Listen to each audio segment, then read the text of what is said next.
Hello everyone, welcome to my channel, and I am here to help you today. I know you use this video to fall asleep, so before that, like the video, and subscribe to the channel. Also, where are you from, and what time are you watching? Now get comfortable and relax. Case 1.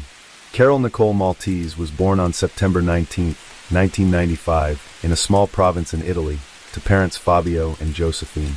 Her mother was of Italian descent, while her father had Dutch heritage. When Carol was just 4 years old, her parents divorced, and she remained with her mother. Her father moved back to the Netherlands, where he remarried and had more children. Despite her father's lack of support, Josephine chose to stay in Italy and raise Carol on her own. Carol and her mother lived in a small community called Sesto Kenda. Her mother worked multiple jobs to provide Carol with a good education and opportunities for a better life. As a result, Carol grew into a beautiful, kind, and sociable young woman with many friends and an easy rapport with others. She was an active schoolgirl who participated in sports, such as horseback riding, and regularly attended a dance studio. Carol was fluent in 3 languages, loved traveling across Europe, and was an avid reader who could engage in conversations on a wide range of topics. As Carol entered her teenage years, she had many admirers and enjoyed being the center of attention. After completing her secondary education, Carol enrolled in a technical university to study industrial design, arts, and fashion. During her freshman year, Carol discovered she was pregnant after developing a romantic relationship with a young man studying architecture and design. The pregnancy was unexpected, and both Carol and her father were unprepared. Despite the challenges, Carol decided to keep the baby. In 2016, Carol, then 20 years old, gave birth to a son. The arrival of the baby significantly impacted her life. Due to financial constraints, she had to leave school to support themselves and their child. She relocated to Verona in search of better opportunities to provide for their family. Carol found employment as a sales consultant in a cosmetics and perfume retail chain when her son was 1 year old. Meanwhile, her boyfriend worked on projects from home and took care of their son. However, in mid-2019, Carol's life took another turn when she fell in love with Angelo. They began a passionate affair, secretly meeting in hotel rooms and exchanging messages at night. The affair lasted for about 6 months, during which they tried to spend as much time together as possible. But just before the new year, Carol's boyfriend discovered her infidelity and decided to end their relationship. Carol thought it was for the best that she was leaving, as she had already planned to move in with her new boyfriend. However, they faced a challenge. Angelo lived with his parents, and Carol couldn't join him with her child from a previous relationship. They decided to rent a place together, but their plans were disrupted, which left them jobless and unable to afford a home. Carol had to move into Angelo's parents' house and temporarily leave her 4-year-old son with his biological father. Carol struggled financially, but Angelo and his parents supported her as much as possible. She had to rely on them completely, unable to contribute to her son's care. To make matters worse, her mother was diagnosed with Parkinson's disease, which required expensive treatment. In desperation, Carol looked for ways to earn money from home to support her son and ailing mother. She turned to social media and created a YouTube channel, sharing her experiences of life in isolation. Although her content didn't attract much attention, her striking appearance drew comments, including some unwanted and inappropriate proposals. A subscriber suggested that Carol create an account on the adult content platform OnlyFans, citing her attractive appearance and potential for quick success. Taking this advice, Carol registered under the pseudonym Charlotte Angel and began posting intimate photos and videos. She quickly gained a large following and started earning a substantial income. As time went on, Carol's content became more explicit and bold and was appreciated by her fans. However, she keeps her work a secret from her boyfriend and relatives. This secrecy was short-lived because an acquaintance of hers discovered her account about 6 months later. Although Carol tried to justify her work as an art form that gave her financial security and personal fulfillment, her acquaintances did not accept it. Friends and acquaintances gradually distanced themselves from her, believing that her work was immoral and fearing that association with her would damage their reputations. Carol saw this reaction as prejudice and remained confident that she would achieve success and wealth as an adult film star. Carol's newfound popularity attracted the attention of adult film studios, and several directors approached her with offers to star in their productions. She soon accepted the invitation and participated in group photo sessions. Unbeknownst to her, her activities went unnoticed, and her boyfriend, Angelo, was shocked to discover that she was not working remotely as a designer as she had claimed she would. He felt lost and didn't know how to react because he had no plans to end their relationship. However, when Angelo's parents learned of Carol's profession, they urged him to end the relationship immediately, fearing she would bring shame to their family. At that time, Carol achieved financial stability thanks to her popular OnlyFans account and increasing salaries from film directors. In interviews, she expressed her intention to eventually complete her education and pursue a career in design or modeling. However, she increasingly loved her current job and was completely immersed in it. Despite her success, Carol faced constant moral pressure from those around her, who judged and tried to shame her. This led to certain psychological trauma. She defended her profession, calling it art, and supported women's right to choose a career without fear of judgment or social consequences. At the age of 25, Carol moved to Rescaldina, a small town in the province of Milan, with the intention of starting again. She planned to abandon her career in the adult entertainment industry and secure a job as a sales consultant at a perfume shop. However, this job of hers only lasted for a short time. A few months later, Carol met David Fontana, a 42-year-old local banker with a passion for photography, especially nude photography. They connected online, where David was searching for photo models for his projects. Carol reciprocated his offer, and upon their first meeting, they felt an intense mutual attraction. Despite being married, David pursued a relationship with Carol, and they began dating. Their relationship involved photo sessions that often led to intimate encounters. David soon discovered Carol's past experience in the adult industry and encouraged her to resume her career, citing her talent. However, David's feelings for Carol were complex. He loved her, desired to possess her, and also enjoyed watching her in adult films.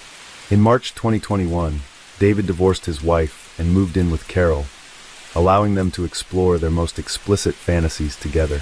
He assisted her in creating content for OnlyFans, a platform where she gained immense popularity. However, David took a share of the profits from their joint work. As Carol's success grew, she began receiving lucrative offers from foreign directors and studios for film shoots. David was a jealous boyfriend who would become annoyed when others showed interest in Carol in public or tried to flirt with her. However, he never interfered with her work as an adult film actress, treating it as a normal job that she felt comfortable with. On the other hand, after Angelo and Carol broke up, Angelo confessed that he had missed her and asked to get back together, saying that he would accept her profession and not restrict her freedom. Carol appreciated Angelo's efforts, but revealed that she had already met someone else. Even so, Angelo and Carol continued to communicate.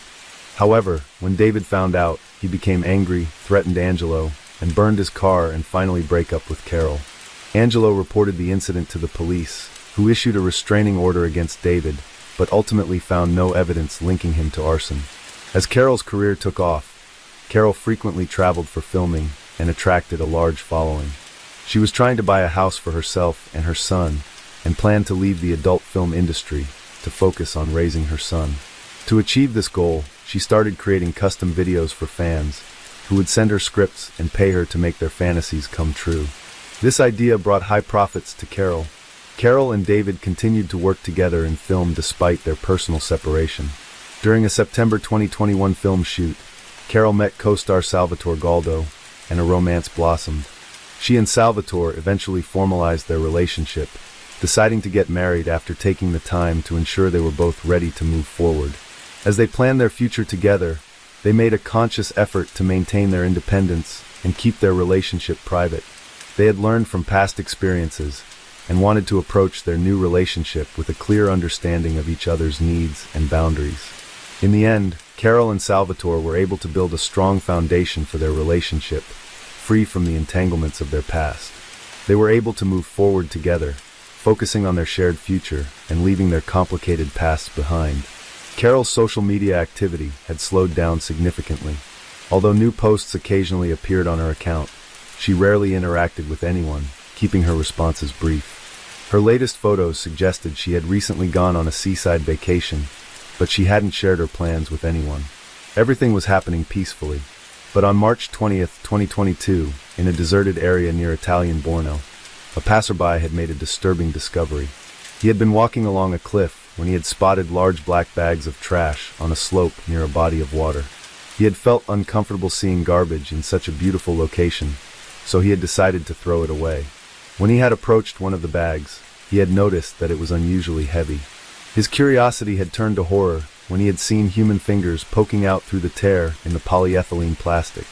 The man who quickly contacted the police, and when officers arrived, they found 4 bags with a human body that had been divided into 18 parts.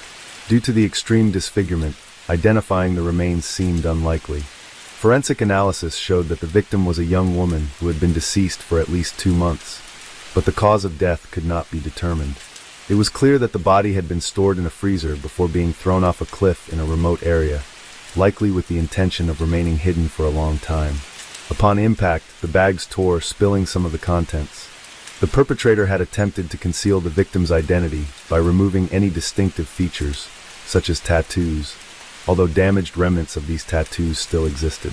The skin in those areas had been severely damaged with burns from hot objects, cuts, and acid. Despite this, police were able to piece together fragments of the tattoos and compare them with a missing persons database. A breakthrough came when a news report about the body was broadcast, asking anyone who might recognize the described features to come forward. Shortly after, a woman who worked in adult films visited the police station and identified the tattoos as belonging to a colleague who had disappeared in early January. The actress knew the deceased as Charlotte, but did not know her real name. This new information was crucial, as it allowed police to establish the victim's identity and real name. Once her identity was known, it was revealed that she had become engaged to Salvatore Galdo, a colleague, shortly before her disappearance. However, Galdo had not reported his fiancée missing, which raised suspicions. He was detained as the first suspect, but he appeared genuinely distraught over his fiancée's death and puzzled as to why he was under suspicion. According to Salvatore, he had been in regular contact with his fiancée through messaging apps and social media, and he had proof of their correspondence. He claimed that Carol had caught sick and was self-isolating, which is why he hadn't visited her. When asked why he hadn't called to check on her, he said he had spoken with David Fontana, who lived nearby and had promised to care for her. Although Salvatore's story was unclear and unconvincing, his testimony led police to a second suspect who needed to be questioned. However, before police could search for David, he appeared at the station to report a missing person. This was a surprising turn of events. David had not been following the news and did not expect the body to be found so quickly. When he learned that Carol's body had been discovered and identified, he became worried. But when Salvatore was arrested, David realized the police would likely find him, as he had communicated with Salvatore by phone and fabricated a story about taking care of Carol while she had sick. When questioned, David appeared nervous and gave conflicting accounts of his relationship with Carol. He claimed he and Carol were close, but they had not seen each other in months, and she had suddenly stopped contacting him. After hours of questioning, David finally cracked under the pressure and began confessing that he had accidentally killed Carol, claiming it had happened in early January during a filming session for a client who had paid a large amount of money. The script had called for him to tie and gag Carol, put a bag over her head, and brutally beat and torture her with tools, including a hammer. David and Carol had agreed that David wouldn't hit her too hard, but she would act like she was in a lot of pain. However, David claimed he had accidentally delivered a hammer blow and fractured her skull. When he removed the bag, he saw that she was about to die, but instead of seeking medical help, he had decided to end her suffering with one last blow of the hammer. But surprisingly, the investigation revealed that the mysterious customer was actually David, who contacted Carol using a fake account. He had come up with a revenge plan because Carol had wanted to leave him. At about 9 p.m. on January 11th, David had used a hammer to kill Carol. The next day, he had bought a large freezer using Carol's credit card, as well as a saw and axe from a hardware store, which he had used to dismember her body. David had attempted to disfigure her body to prevent identification by removing her tattoos and skin and attempting to burn and shred the rest. After murdering Carol, David stored her body parts in bags and kept them in a freezer for over 2 months. During this time, he deceived her relatives and friends by communicating with them through her phone and social media accounts, creating the illusion that she was still alive. By the end of March, David thought it was safe to dispose of the body and dumped it off a cliff in a remote area. He hoped that the remains would either never be found or would have decomposed beyond recognition by the time they were discovered. However, the body was found just 2 days later, and authorities tracked David down within a week. The most puzzling aspect of the case is that none of Carol's relatives or friends reported her missing, despite her disappearance occurring nearly 3 months prior. They were all convinced by the messages and social media posts David had created, and even her fiancé, who thought she was ill, didn't become alarmed when she failed to answer his calls or visit him. If someone had raised the alarm, David would have been tracked immediately through the signal from Carol's phone, which he had kept with him the entire time. At the trial, David expressed remorse and claimed he loved Carol, stating that her death was unintentional. He also said he had planned to end his own life after her death, unable to cope with the grief.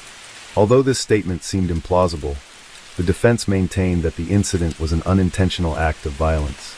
On June 12, 2023, David was found guilty of manslaughter. He was sentenced to 30 years in prison and ordered to pay compensation to Carol's son, Carol's mother, and the father of Carol's child, totaling €350,000. Notably, the court did not consider the manner of the killing to be cruel, and the dismemberment of the body was not deemed an aggravating factor. As a result, David may be eligible for parole in the future. Welcome back, detectives. Let's dive into another horrible case. The case of Catherine Welsber. Catherine Welsber was born in 1989 in the United Kingdom to parents Phil and Jane Welsber. She has an older sister named Lynn. In the summer of 2010, Catherine met Rafal Novak, a 31-year-old co-worker, on a university break while working on a new vacuum cleaner production line. Rafal was an immigrant from Poland with a previous marriage and a son, had moved to England 4 years earlier seeking a better life. Rafal and Catherine started dating, initially meeting for lunch at the production site cafe, but soon progressing to romantic dinners. Rafal showered Catherine with gifts, took Catherine to movies, and went on walks with Catherine. As their relationship deepened, Rafal shared his past and reasons for moving to the UK with Catherine.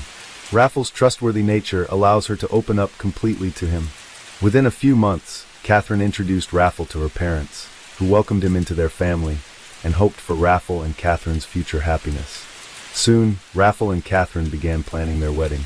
Catherine graduated with honors from Bath Spa University in 2011 and secured a promising job as a business analyst at Pneumatic International, the manufacturer of Henry vacuum cleaners. Her career progressed quickly, helping her have good job opportunities. Catherine is smart, highly educated, and has good interaction skills with others. She shows genuine interest in her coworkers' problems and cares for those around her. Her kind demeanor and radiant smile have earned her the admiration of her colleagues, who view her as a young leader. Catherine's career was advancing swiftly, and her substantial earnings, combined with those of her partner Rafal, allowed them to purchase a spacious home with a terrace in Willow Way. Although they were financially secure, they opted to take out a mortgage, securing insurance coverage as per their agreement with the bank. With their youth, successful careers, and love for each other, it seemed they had all the ingredients for happiness. However, the fateful day of September 12, 2012, marked a turning point in their lives, changing everything forever. On September 12, 2012, Orlando, a local resident, was driving home after a night shift at the gas station. He is in a hurry to take his daughter Maria to kindergarten as he promised his wife. While driving, he noticed black smoke coming from a nearby parking lot after turning a sharp corner. Smoke billowed from a car engulfed in flames. Orlando stopped and tried to get a closer look, but couldn't due to the intense fire. When firefighters arrived 4 minutes later, the car was completely burned out. The police cordoned off the area to keep onlookers away. The location was relatively deserted due to the early hour, and there were no witnesses to the incident. Upon investigation, a charred body was found. The police needed to identify the victim and determine the cause of death. There were no signs of a car accident or any evidence of another vehicle being involved. The police initially suspected that the car may have caught fire due to a malfunction or self-ignition. A thorough investigation was conducted, involving multiple expert analyses. The remains were sent to a forensic laboratory to determine the identity and cause of death. The police also examined fragments of the burned vehicle to identify any malfunctions and establish the cause of the fire. The police began by checking the missing persons database and recent reports of disappearances. They quickly identified the deceased as 23-year-old Catherine Welsber. On the same day, Raffle Nowak filed a missing persons report for his girlfriend, Catherine. According to Raffle, he left for work at 5:30 a.m., while Catherine was still asleep. When she failed to show up for work and Raffle couldn't find her at any of her relatives' homes, he contacted the police. The investigation involved interviewing the victim's family, including her parents and sister, as well as Raffle, her colleagues, and friends. By gathering information about the last days and years of Catherine's life, the police were able to reconstruct the events leading up to her tragic death. The investigation into Catherine's disappearance continued to uncover shocking details about her life with Raffle. As the truth began to emerge, it became clear that their relationship had been built on lies from the start. Raffle, a 29-year-old man from Poland, had left his wife and child behind to escape his debts. He moved to the UK, where he met Anna, with whom he had a long-term relationship starting in 2008. When Raffle met Catherine, he initially maintained relationships with both women. However, he eventually chose Catherine, believing she offered more stability and financial security. Catherine, unaware of Raffle's true intentions, genuinely desired a happy marriage and family with him. Meanwhile, Raffle was secretly planning to kill Catherine, intending to use the life insurance payout and the large house they shared to fund a new life with his mistress, Anna. The murder was carefully planned and executed with exceptional cruelty. On the day Catherine went missing, Raffle waited a few hours before reporting her disappearance to her boss, pretending to be frantically worried about her whereabouts. He feigned panic and despair in front of Catherine's colleagues and relatives, claiming she had been receiving threatening letters from a mentally unstable admirer. When Catherine's car was found missing, and she was not at her parents' home or her own, Raffle's fake concern led Catherine's family to contact the police. Raffle recounted that the evening before her disappearance had been normal evening. Raffle and Catherine went for a walk, bought groceries, had dinner, watched TV, and went to bed together. Catherine seemed calm. However, a thorough investigation revealed that her death occurred earlier. She was strangled around 2 a.m., likely in her own bed while asleep. Her body was placed in the car, driven a short distance, and set on fire to destroy evidence. Raffle Nowak had a solid alibi, as he was at work from 5:30 a.m. He claimed Catherine was asleep in bed when he left. The burning car was discovered between 6 and 7 a.m. However, Raffle was still at home at 1:30 a.m., which significantly altered the case's direction. As a result, Raffle Nowak became the prime suspect in Catherine Wells-Burr's murder. The evidence allowed for Raffle to be detained pending further investigation. Raffle claimed that Catherine was being stalked, which had caused her significant distress. However, during the investigation, it was discovered that Catherine had a secret online life. She had accounts on several adult websites, where she shared intimate photos and engaged in flirtatious conversations with men. A letter from a secret admirer was also found. Despite attempts to mislead the investigation, evidence was uncovered that proved Raffle's direct involvement in Catherine's demise.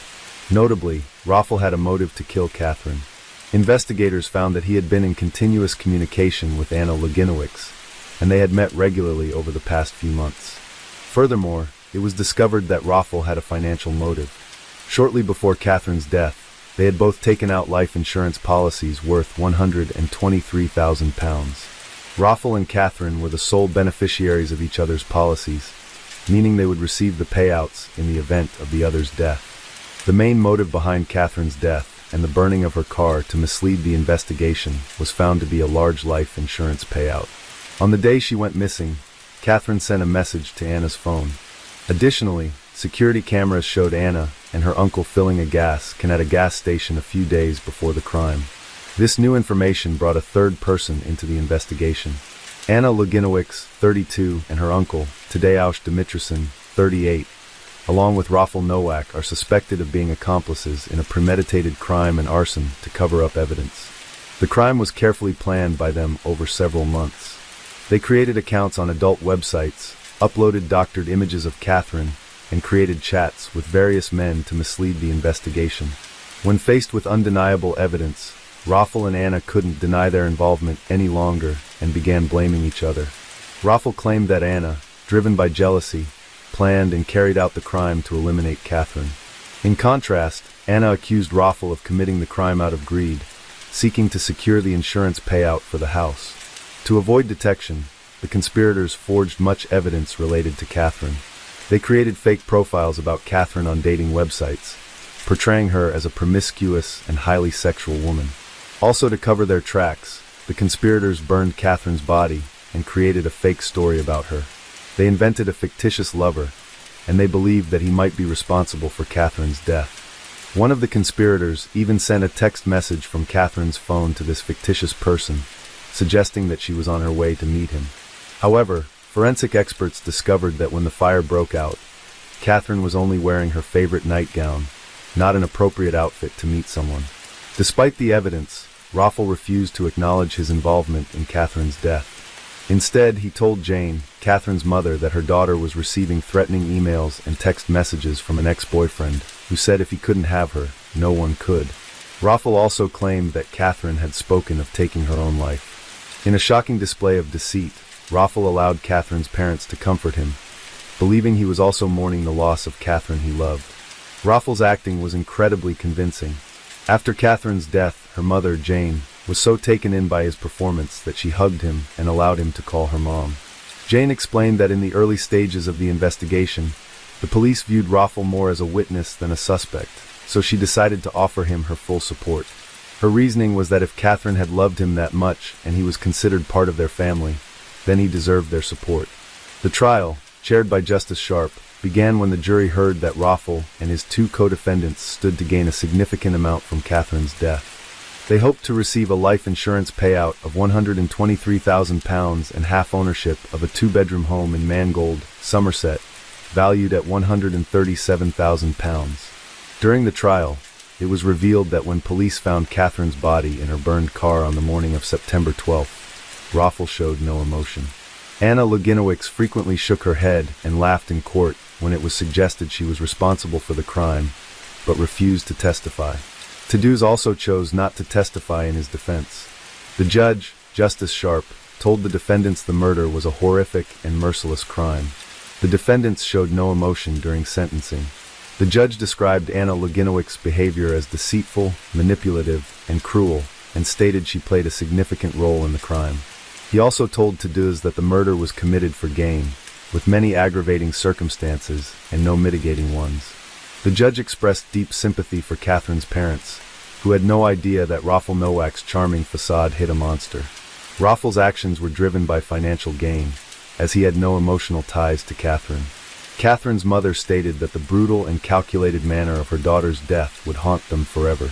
She regretted not having the chance to say goodbye or express her love, and now considers Raffel an evil person who deserves to spend the rest of his life in prison. Catherine's father, Philip, added that they had welcomed Raffel into their home, treating him like a son, only to be betrayed by him. During the trial, Raffel Nowak became emotional in the witness box. He denied any involvement in the death of his girlfriend, Catherine Wellsborough. Raffel claimed everyone was blaming him for a crime he did not commit. However, the court heard that Raffel showed no emotion when the police discovered Catherine's body in her burned-out car on September 12th last year. Catherine's mother, Jane Wellsborough, testified that after his initial release from police custody, Raffel asked for a steak dinner and didn't even mention Catherine. Jane Wellsborough stated that her daughter's fate was sealed when she and Raffel bought a house together and took out a life insurance policy. She believes that in signing the contract, Catherine also signed her own death warrant. Ultimately, the court found Raffel Nowak guilty of suffocating Catherine with a pillow while she slept. He had conspired with his secret lover, Anna Luginowicz, and her uncle, Tadeusz, to claim a £123,000 life insurance payout and a share of the house. Anna and Tadeusz had transported Catherine's body in her car to a remote location and set it on fire. Raffel and Anna were sentenced to life in prison with a minimum term of 32 years, while Tadeusz received a 27-year sentence. After the verdict, Catherine's parents, Philip and Jane Wellsborough, advocated for stricter immigration laws. They believed that if the UK had more stringent immigration rules like the US, Raffel Nowak would not have been allowed entry. Raffel had previously been convicted of assaulting his wife in Poland. Philip and Jane, who divorced after Catherine's death, blamed the European Union for the UK's lenient immigration policies. Jane stated that the UK does not thoroughly check people entering the country. She was unaware of Raffel's previous assault charge in Poland and believes the government needs to prevent individuals like Raffel from freely entering the country. Following the verdict, Catherine's mother paid tribute to her daughter, describing her as a beautiful, determined, and hard-working individual who earned a first-class degree from the University of Bath Spa. Catherine's family expressed their devastation and loss, stating they were proud of her accomplishments and had no idea how to move forward without her. They believed she had great potential and a promising life ahead, but it was cruelly taken away from her and her loved ones. Welcome back, detectives. Let's dive into another horrible case. The case of Michelle Young. Jason Young was born in 1974 in Brevard, North Carolina. Jason grew up in a typical family. After completing high school, he attended the prestigious State University in Raleigh, the state capital. Following graduation, he secured a job as a salesman at a large retail chain. Jason proved to be a valuable and reliable employee, but his friends described him as inconsistent and unpredictable in his relationships. With women, he had a reputation for being a womanizer, often changing partners. Michelle Young was born in February 1977 in New York. She was raised in A with her younger sister Meredith and their devoted mother Linda. Linda played a significant role in Michelle's early life, nurturing her passions and talents from a young age. Michelle's interests in law and economics were evident from her school days, and she dreamed of pursuing a career in this field. Michelle's academic journey led her to apply to several universities after high school, eventually gaining acceptance into a top university in North Carolina. There, she pursued her master's degree in economics. After completing her education, Michelle secured a prestigious job at a leading accounting firm in the state, rapidly establishing herself as a skilled professional. She achieved financial stability, was able to support herself fully. A chance encounter at a bar on Michelle's birthday, when Jason accidentally spilled a cocktail on her. He immediately apologized and offered to buy her another. This kind and thoughtful act caught Michelle's attention, and they began chatting. As they talked, they discovered that they had a lot in common. They both went to the same college, although Jason graduated 3 years earlier. Their casual conversation quickly turned into a romantic relationship, and they began dating. Although they had deep feelings for each other, they had no plans to get married or move in together. At the time, Jason still lived with his parents in Brevard, while Michelle lived in Raleigh. They would see each other on weekends or during Jason's business trips to Raleigh. During one of their meetings, Michelle dropped a bombshell. She was pregnant. This news came as a shock to both of them, as they were not yet ready to become parents. Jason and Michelle were young and focused on their careers, with no immediate plans to start a family. However, when Michelle became pregnant, she decided to keep the baby after some initial hesitation. Jason took a month to come to terms with the situation and then relocated to be closer to Michelle. After a few months, they got married, but it wasn't due to love or the pregnancy. Instead, it was because Michelle lacked health insurance, and the cost of childbirth would have been prohibitively expensive. Marriage provided a solution to this financial burden. Their daughter, Cassidy Elizabeth, was born in the spring of 2004. Michelle threw herself into domestic life and family responsibilities with the help of her mother and younger sister. Although Michelle's family was wary of Jason, they tried to avoid conflicts and accepted him as part of their family. Later that year, the young family moved into a large house in a quiet neighborhood. Michelle's mother, Linda, came to visit to help with housework and noticed a tense atmosphere in the home. Jason had a bad temper and often started arguments. Michelle tried to downplay these incidents and appear cheerful. However, she confirmed with her mother the true state of their relationship, which seemed ominous. When Cassidy was just 2 years old, Michelle found out she was pregnant again. She was nervous about sharing the news with her husband, but he took it calmly and even seemed happy. The family decided to visit Jason's parents in Brevard to share the news in person. They spent the weekend celebrating with relatives, and on Monday they left Cassidy with the grandparents for a few hours and went out to dinner to celebrate the event. As they were driving home, Jason, who was driving, overturned and the car went off the road into a ravine. They were left very frightened with a few scrapes and bruises, but their lives were not in danger. However, Michelle had suffered a miscarriage, so Michelle was very worried.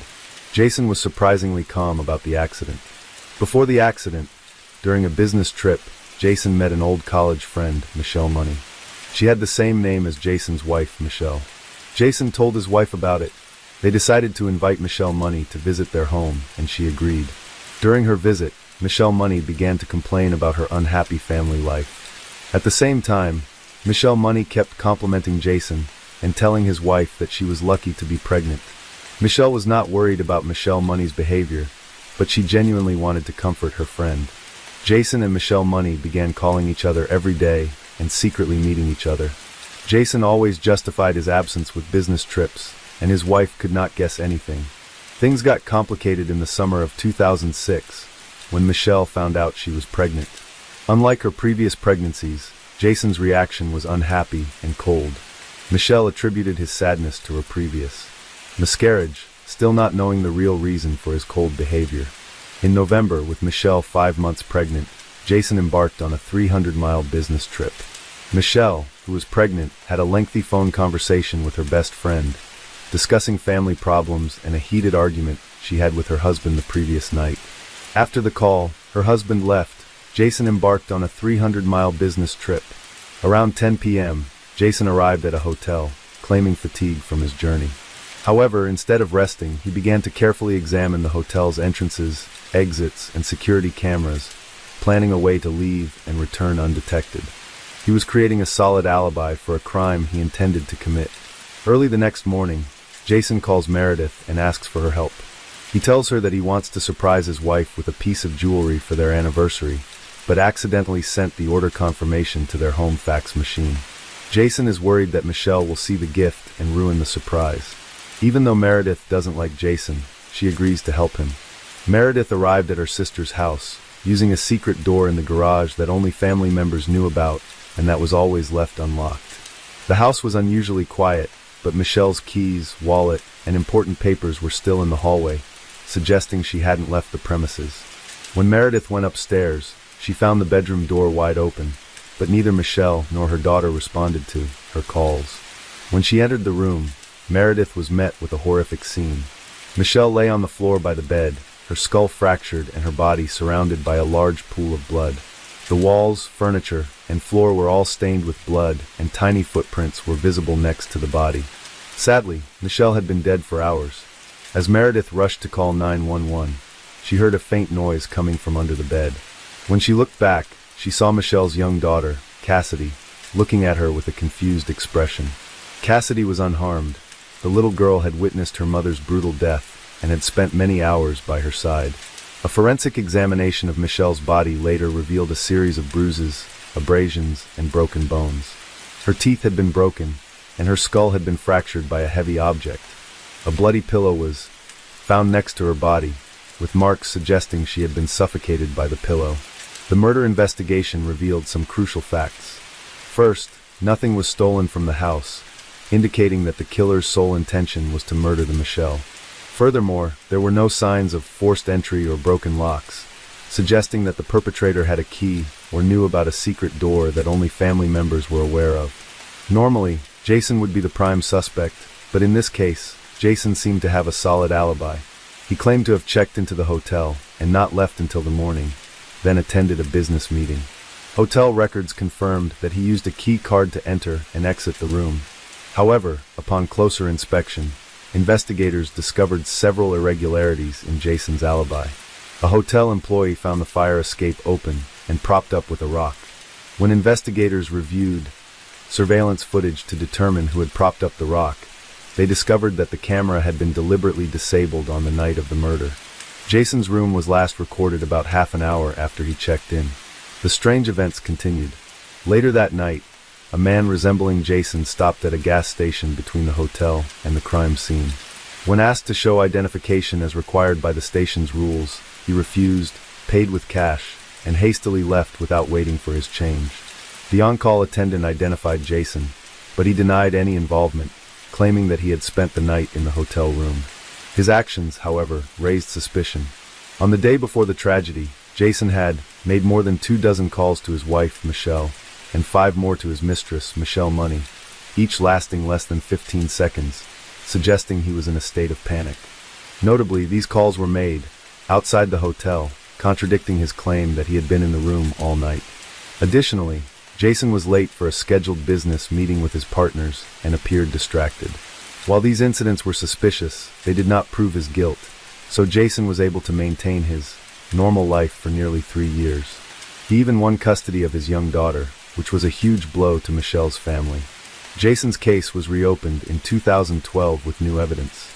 Witnesses reported seeing his distinctive white car near his home on the night of the murders.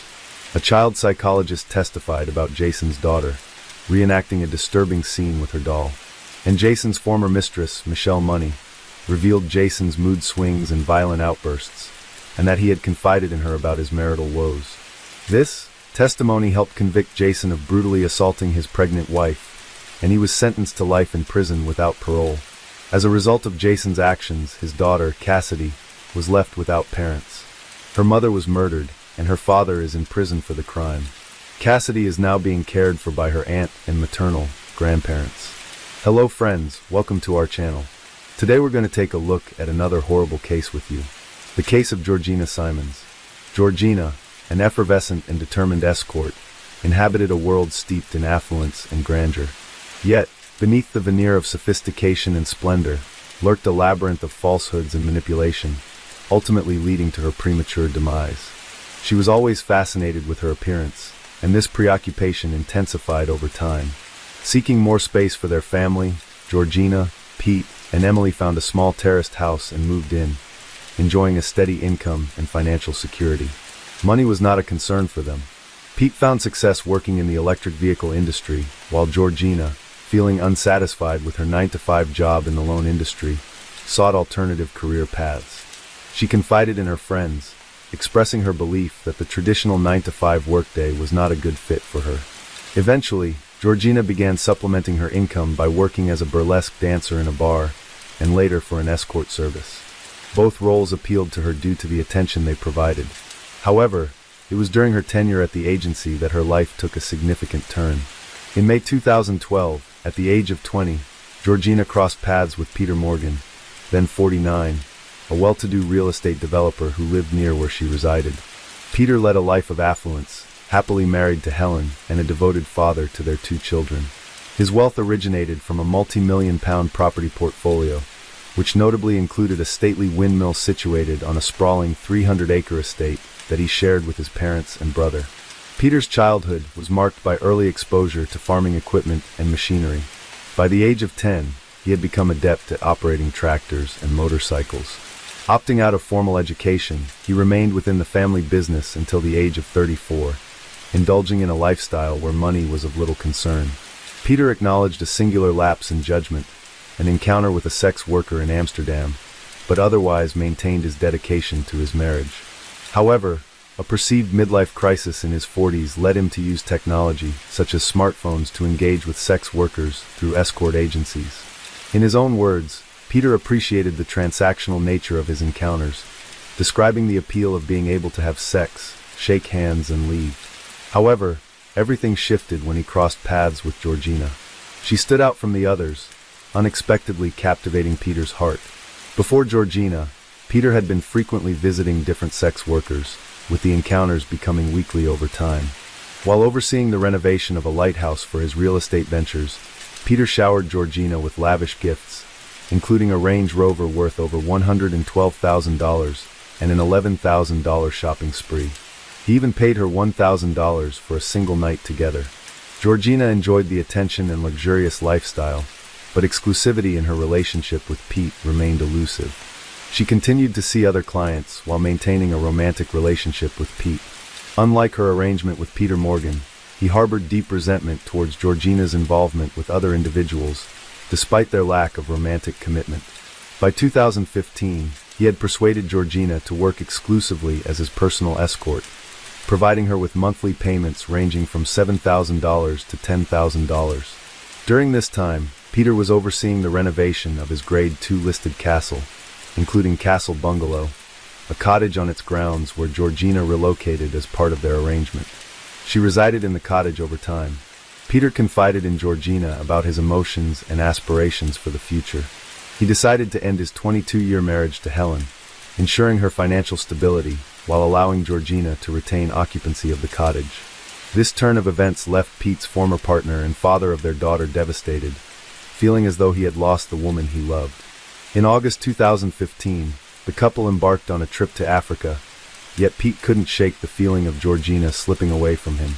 The thought of her being with other men, particularly someone as affluent as Peter Morgan, plunged him into a deep depression. Despite understanding Peter's ability to provide Georgina with a lavish lifestyle that made a strong impression on her, Pete felt powerless in comparison to Peter's wealth. Pete's mother, Lynn, reflected on this time, noting that at this point, Pete was happy to be with her, and he earned enough money for them both to have a good life and do what they wanted. She thought he put up with a lot, as she never knew anything else was going on. Morgan occupied a significant place in his life. He was constantly on his mind, and the feelings were intensifying within him. However, Pete cared too much about his mother to talk about these issues. On November 15, 2015, Pete Deem vanished following a heated argument with Georgina regarding text messages. Tragically, he was later discovered deceased by hanging in a wooded area. 2 days later, Alexei Butcher, a friend of Georgina's, succinctly summed up the situation. Rich Pete was completely smitten.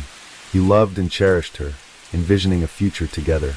However, it seemed Georgina was only interested in him for his wealth. It is doubtful that she ever truly cared for him, even though she claimed to have left poor Pete for him. Her intentions were always to exploit rich Pete for as much as she could before returning to poor Pete. Adding to Georgina's distress, she had lost her father to suicide just a few months before Pete's death. Despite the hardships she faced, it was clear that she genuinely cared for Pete, like many others did. However, she would have to confront the devastating realization that her own actions contributed to his untimely demise.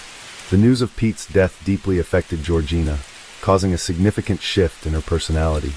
She blamed Peter for Pete's passing, and became increasingly intolerant of his obsessive and controlling behavior. Furthermore, she held Peter accountable for having to deal with social services regarding her daughter's well-being. Georgina publicly criticized Peter in front of his friends and family, which angered him. Peter was frustrated that even with Pete gone, he could not have Georgina entirely to himself. Later, he would recollect that Georgina had almost succeeded in terminating her own life by slashing her wrists in the bathtub. Peter recounted that she was submerged in the water, and he pulled her out. Following the demise of her former partner, she was regularly consuming drugs and alcohol. She held him accountable for Pete's death, making him feel culpable and asserting that it was entirely his fault. Tensions between Georgina and Peter Morgan escalated further after Pete's funeral in December 2015, when Georgina began dating Tom Ballinger, a friend of Pete's. Enraged, Peter started taking Georgina's phone to read her texts. He had also planted a listening device disguised as a white plug adapter in the cottage, making a total of 514 calls to it, allowing him to eavesdrop on every one of her phone conversations. One night in January 2016, Peter overheard a conversation in the bugged cottage that shook him to the core. Georgina was confiding in Tom Ballinger about her scheme to blackmail Peter into relinquishing the cottage. She disclosed her intention to relocate to London, where she could pursue her escorting career and significantly increase her earnings from upscale clients. Upon hearing this, Peter's heart sank, grappling with the realization that Georgina might not be committed to their relationship. She issued dire threats of exposing damaging information about him to the public, convinced she could ruin him. Georgina alleged that Peter concealed $50,000 in cash at home to evade taxes, and was involved in constructing buildings that failed to meet code standards. Furthermore, she claimed to possess evidence on her phone indicating that Peter engaged with sex workers, while still married to his wife. After 3 years of dating Georgina, Peter was aware of the explicit photographs and videos documenting their participation in group sexual activities, as well as intimate moments in the marital bed at his residence. He also knew that Georgina had successfully blackmailed at least 3 of her former clients. The realization that Georgina posed a serious threat to his reputation and livelihood left Peter with no choice but to consider extreme actions to protect himself. Fearing the catastrophic consequences of Georgina's blackmailing tactics, Peter considered eliminating her as a solution. He carefully planned this by meticulously creating a detailed list of necessary items using the Notes app on his iPhone. On January 12, 2016, Alexei, a friend of Georgina's, contacted the Welsh authorities. Later that same day, Alexei and Georgina made plans for a playdate for their daughters. However, Georgina failed to arrive to pick up her child from school as arranged. When the police arrived at the cottage, both Alexei and Georgina's mother were present along with Peter. Peter informed the officers that Georgina had been struggling recently, turning to alcohol and drugs to cope with the grief of losing her father and ex-boyfriend Pete. He expressed concern that Georgina may have harmed herself, speculating that she could be in the woods behind the home. Despite a search of the area, Georgina was not found. Due to her mental state, authorities classified Georgina as a high-risk missing person. In the end, Peter admitted to the police that he had intervened and taken Georgina's phone from her, fearing she intended to use it to arrange a drug transaction. Furthermore, information gathered from Georgina's family and friends revealed that Peter was deeply infatuated with her, whereas she viewed their relationship solely as a business arrangement. Alexei informed the authorities that Georgina had decided to terminate her association with Peter and was looking forward to the future. Peter was brought in for questioning after the police located the phone. After prolonged interrogation, he eventually confessed to strangling Georgina and burying her body on the property. Law enforcement officers found Georgina's remains concealed beneath farm machinery, bound with rope and with an orange string tied around her neck, indicating she had been strangled. Georgina's handbag, vehicle, and house keys were discovered discarded in the trash, along with her high heels. Additionally, the police uncovered Peter's listening device, which he claimed he had installed to ensure Georgina's safety. However, call logs for Peter revealed that the listening device had been utilized 514 times between 2015 and 2016. Ultimately, Peter justified his purchase of the listening device by claiming he believed Georgina was exploiting him. He alleged that he had overheard Georgina discussing plans to blackmail him into surrendering the cottage. Peter carefully compiled a shopping list on his phone as a reminder of the items he needed to purchase, which included a polytarp, a handle, snips, string, tape, gloves, a plug, and a bag, tools later used in Georgina's murder. Furthermore, the police obtained footage from the farm's security system that captured Peter's arrival and exit from the vehicle, as well as the concealment of Georgina's body. The authorities speculated that Peter was unaware that his wife had installed the cameras after his departure on January 14, 2016. Peter was formally charged with murder, and his trial began on November 28, 2016. During the trial, he pleaded not guilty. The prosecution argued that Peter's obsession with Georgina led him to meticulously plan and carry out her murder. In contrast, Peter's defense asserted that his Asperger's disorder impaired his ability to fully comprehend the consequences of his actions, which could mitigate his culpability.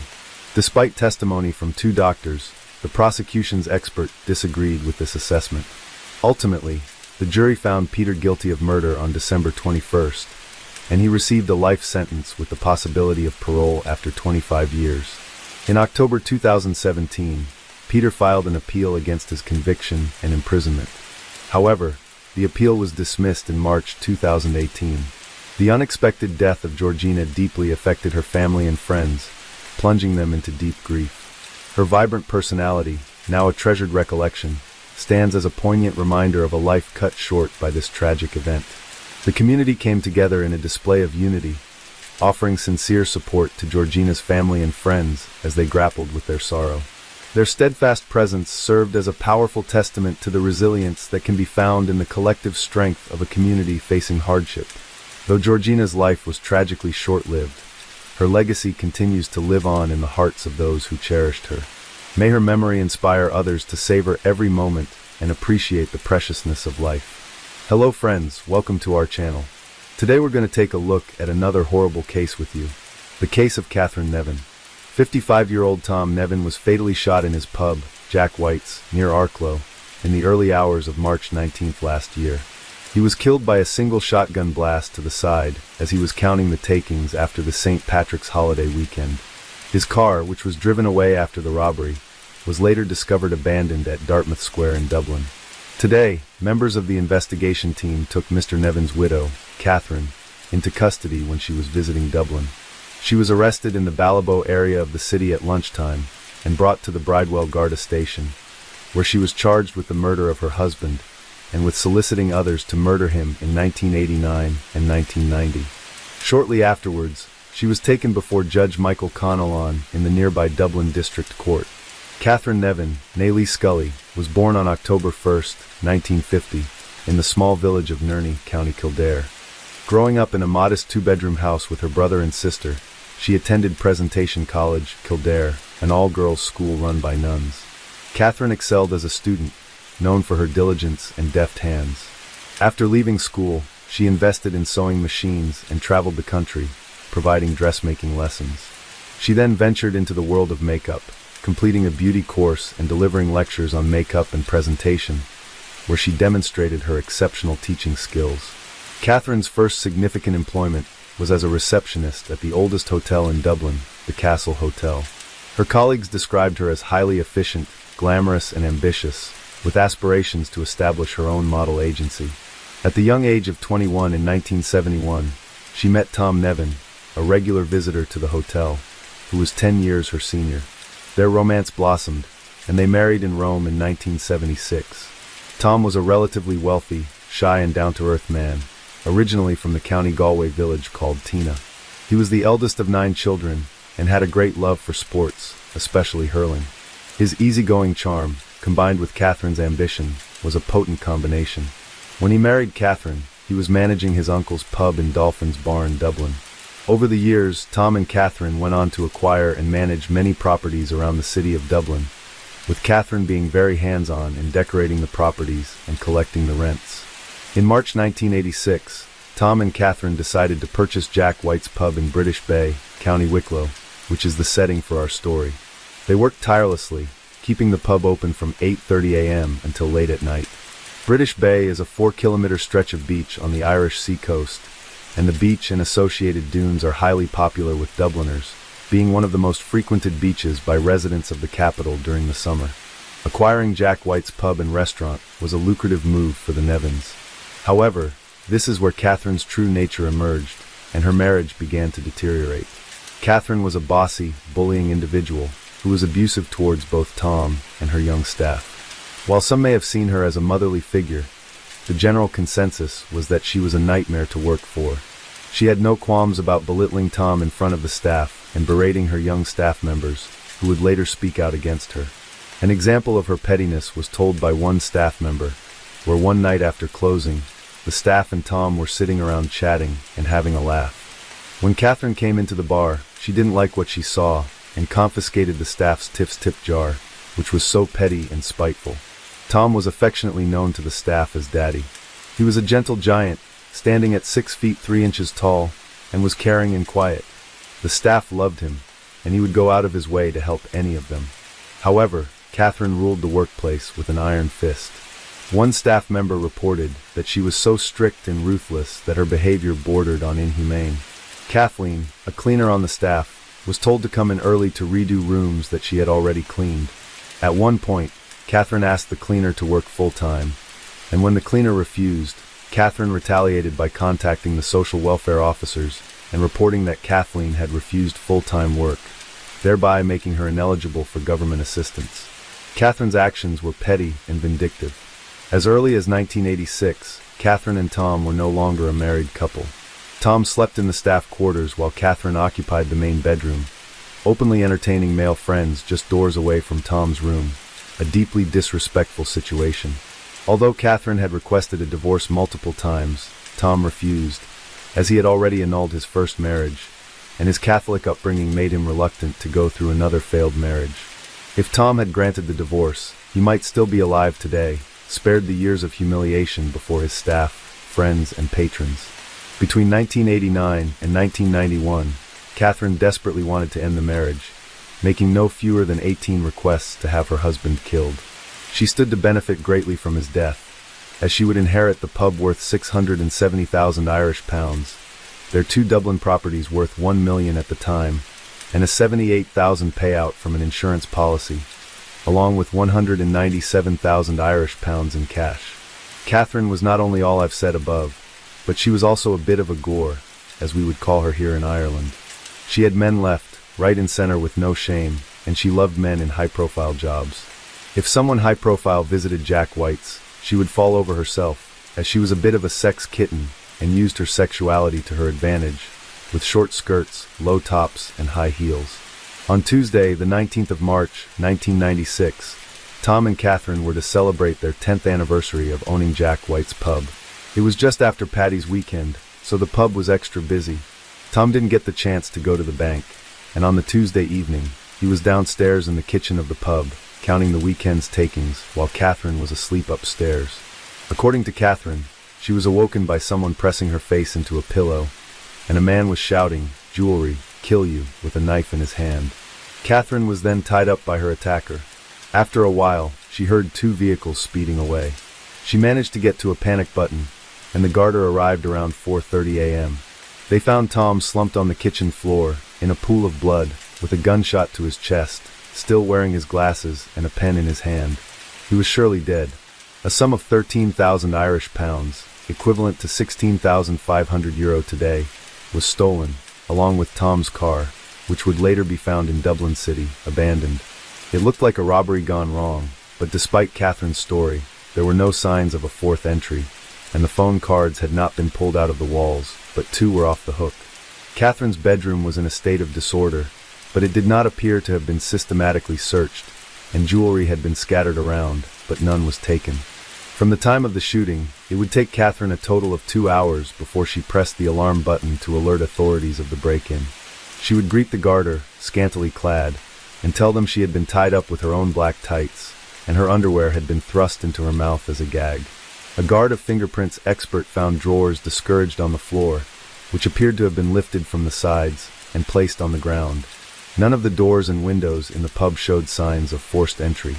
She had not gone to her husband's separate bedroom for help once she had freed herself. A witness would recall how on the day of the murder, Catherine had told staff they were not welcome to stay there that night in the pub, as they had often done after a night out, especially after a bank holiday weekend. While many of the circumstances seemed suspicious, and the Gardaí were confident they had their killer, there was still a lack of firm evidence, no forensics, no white witnesses, and no admission of guilt. Circumstantial evidence would not be enough to convict her. However, while they built their case, Catram would play the grieving widow to a T, all dressed in black, carrying a single red rose and lapping up the sympathy pool from family, friends, and people who knew them through their businesses. Catherine even installed a huge headstone at Tom's gravesite and writings of poetry inscribed, showing her love for Tom. She even took out an advertisement in a local newspaper that spoke of her devotion to Tom. It would take until April 1997 for Catherine to be arrested, shortly after she had sold the pub for £500,000. When she was later charged with murder and solicitation to murder, she had already become one of the most widely discussed and recognizable individuals in the country. Later, Tom's family would petition the courts to freeze all assets until the conclusion of the trial, including the proceeds from the pub's sale. In 2000, the first trial collapsed when it became known that the jury's deliberations had been overheard. The second trial was delayed when Catherine was hospitalized, but resumed a few days later. Catherine pleaded not guilty, and as the prosecution had only circumstantial evidence, they heavily relied on the testimony of 3 specific witnesses. Between 1989 and 1991, Catherine had approached these 3 men, who became the key witnesses for the prosecution. The first man was William McLean, a self-admitted smuggler from County Monaghan, who was among the initial barmen employed at Jack White's pub when the Nevins acquired it. He was also Catherine's first known extramarital companion, and he claimed to have been compensated solely through her kindness. Years later, he received a phone call from Catherine, informing him that she was hospitalized following a heart attack. However, it was in fact a cosmetic surgery procedure. She offered him £20,000 and the prospect of rekindling their relationship if he agreed to kill Tom. His response was a firm refusal. The second man was John Jones, a former member of the political party Sinn Féin, who ran an advice clinic at the back of his shop in Dublin. She had offered to host meetings in the pub to gain favor with the IRA. She visited his shop one day and directly requested that he have the IRA kill Tom. Jones thought she was joking and refused. A few weeks later, she would return with the same plan, but Jones would decline again. She even showed up at his business premises, bruised and bandaged, claiming that Tom had assaulted her. In fact, she had undergone cosmetic surgery again, as it seems our Catherine was fond of such procedures in the past. Eventually, she got the message and stopped asking. The third of these witnesses was Jerry Heaps, a former member of the Provisional Irish Republican Army, and he worked for John Jones in his shop. It was Jones who had originally introduced Jerry to Catherine. She approached him at least 10 times, asking him to help her kill Tom. Then she suggested to him that Tom could be killed during one of his weekly visits to the flats he owned, as it would be an opportune moment since he would have the pub takings with him. Every time Jerry refused, she would come up with another idea. One of these involved ambushing him after having a meal out with Catherine. He told her he couldn't do that because the bulk of the shot would pass through him and hit her. Catherine's response to this was that it would look great if Tom was to die in her arms. Jerry said no once again. Catherine also would have an affair with Guard Inspector Tom Kennedy, an affair he would deny in court. This affair began in 1991. Several staff members would say in court that Kennedy was a frequent visitor to the pub, and one staff member said she had seen him and Catherine in bed together on several occasions. Kennedy would say that Tom was his friend, and he was the only reason he went to the pub. But Tom would say different to one of his staff the morning after a retirement party that was held at the pub for Kennedy, where Catherine would gift him paid flights to New York to visit his children, a very generous gift on Catherine's part. Kennedy will go on to say to the guardie that Catherine was the type of woman who would give you a pain in the head when she started getting on about things. He said he was aware of the rumors of him and Catherine having an affair, but that he was over 60 and that sex would not be a concern of his. Next we have Judge Danica Buckler, who was introduced to Catherine by Tom Kennedy. Edward said he too had an affair with her, which he also denied, just like Kennedy. It was also stated that he had his own key to the pub and would let himself in and out at all hours of the night. Allegedly, Tom was very upset by this affair, according to staff members, and he would frequently argue with Catherine over it. Catherine would later go on to deny these affairs in court. On the day before Tom's murder, Monday the 18th of March, the bar and lounge saw steady customer traffic. The only unusual occurrence that day was a visit by a strange man wearing a long overcoat and carrying a bag. This man then went to make a phone call, and one of the staff said he was muttering into the phone. He spoke to Tom, and the staff presumed Tom knew him, given the nature of their conversation. This man was not seen leaving the pub that day, and it is possible that he did not leave, but instead hid in the pub and later, in fact, shot Tom. Also, after Tom died and Catherine was under investigation for his murder, there was no objection to oppose her taking on the license of the public house exclusively. The Judge Danica Abicola would be the one to grant her the license in his private chambers. Another theory was that the captain herself was the one who pulled the as she was the only one in the pub that night. Tom did not appear to act defensively immediately prior to it. He still had his glasses on his nose, and his pen was in his hand when the guards found him. He would not have been unduly surprised by her arrival in the kitchen. While there was no evidence of firearm residue found on her clothing, they only tested the clothes she was wearing on that night. But she could have changed her clothes before she tied herself up. After all, she had 2 hours before she got help. She also admitted to washing her hands before their arrival. In another scenario, Catherine would have had to be assisted by an accomplice who tied her hands and took the money, the gun, and the car to Dublin. The other theory is that Catherine helped one or more people to carry out the killing. The trial of the notorious Black Widow, as she was dubbed, captivated the nation from start to finish, and she quickly became one of the country's most high-profile killers. She assassinated Tom's character by claiming he was abusive and alcoholic. Despite Catherine's continuously glamorous appearance and impeccable grooming, her tight-lipped expression and stubborn chin, along with her apparent determination to appear matronly rather than seductive, could not be concealed. Her appearance was part of the extensive web of lies she had constructed to shield herself. The media reported on Catherine's appearance, from her clothes, her hair and makeup, and even down to her nail polish. In court, it became such a problem that Judge Carl put a ban on the press reporting on her appearance. After a gripping 42-day trial, the jury of 6 men and 6 women deliberated for a record 5 days before she was found guilty in April 2000 for paying a hitman to murder her husband and for soliciting 3 men to do the same. She received life in prison. 3 years later, Catherine was back in court, trying to get her case overturned. The Court of Criminal Appeal said, however, that it was satisfied there was nothing in the new material that could come to light that could have assisted in Catherine's defense, and so it was dismissed. In 2010, she had another miscarriage of justice appeal dismissed. In 2014, she was denied in her bid to appeal her murder conviction to the Supreme Court. Tom had not made a will, and Catherine and he never had any children, so she was to inherit everything. Tom's mother had effectively frozen Tom's estate, including the proceeds from the sale of the pub. The application of probate by Catherine was still pending on the results of the trial, and when she was found guilty, she lost any claim to the estate. Tom's mother had also initiated legal proceedings to try and have her disinherited.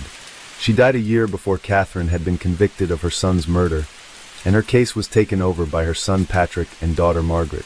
They believed they should be allowed to rely on her conviction as part of their legal action, and the Supreme Court agreed. So basically Catherine got absolutely nothing when she was found guilty.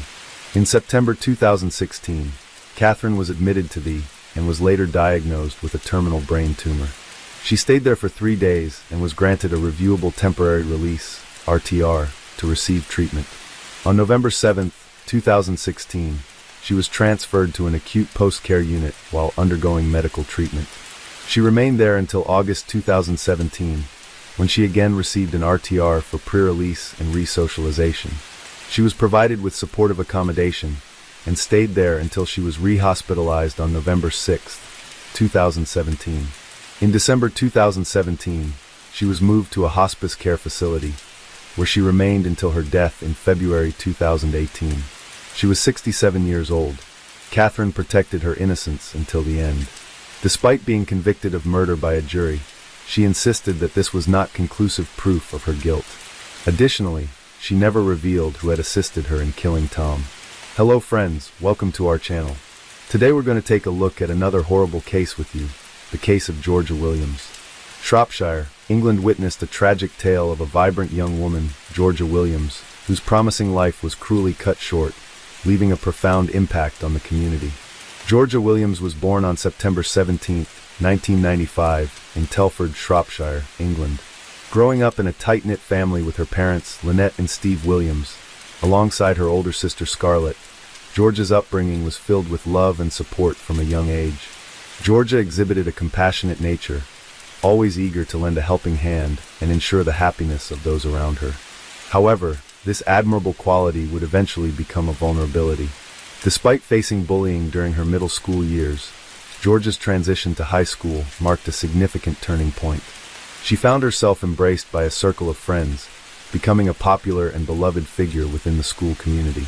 Her compassionate nature and leadership skills were evident as she ascended to the role of head girl alongside her academic pursuits.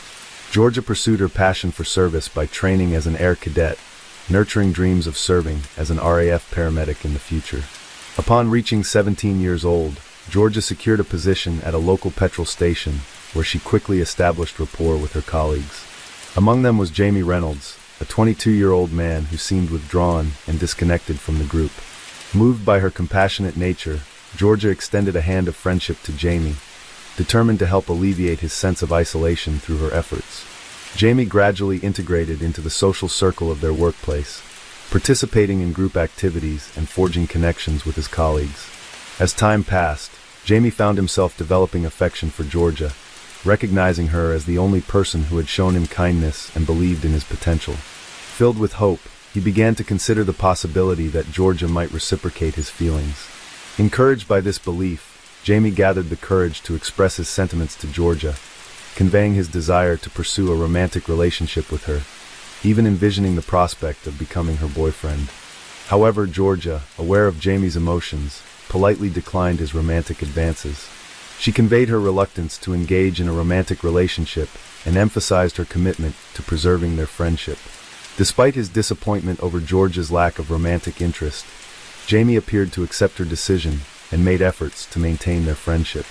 Yet, beneath the surface, a concerning obsession and ominous fantasy began to take hold within him.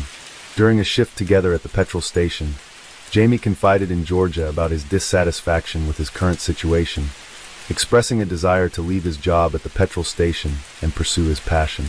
Jamie hinted that he was interested in forging a career aligned with his interests, and he was eager for Georgia's support. Eager to assist, Georgia engaged him in a conversation to explore his hobbies and passions, and she learned about Jamie's interest in photography.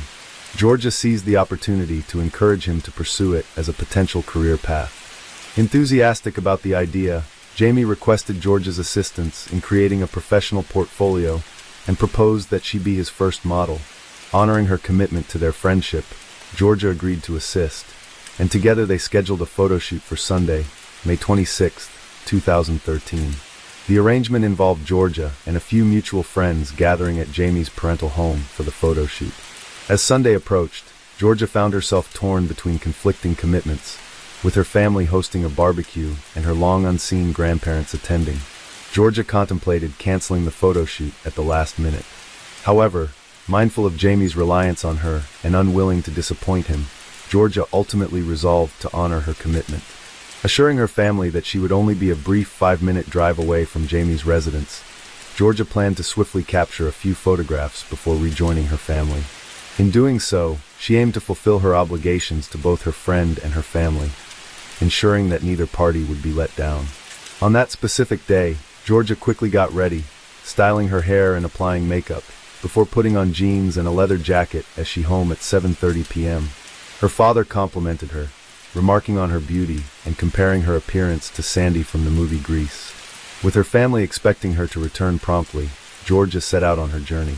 However, as the hours passed without her arrival, concern began to grow among her loved ones. Initially, her mother dismissed the delay, assuming Georgia had become absorbed in the photo shoot or socializing with friends. Sending a text to inquire about the conclusion of the photo shoot, her mother received a response from Georgia indicating that the photo shoot had ended some time ago and that she was spending time with friends, implying she might return home late. Unperturbed by the exchange, Georgia's mother interpreted the text as routine, observing the customary trio of kissy face emojis that often punctuated her daughter's messages.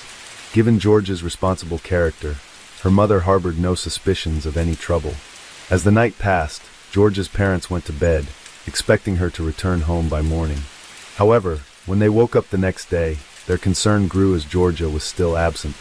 At 6:30 a.m., her mother texted her, asking for an explanation for her prolonged absence.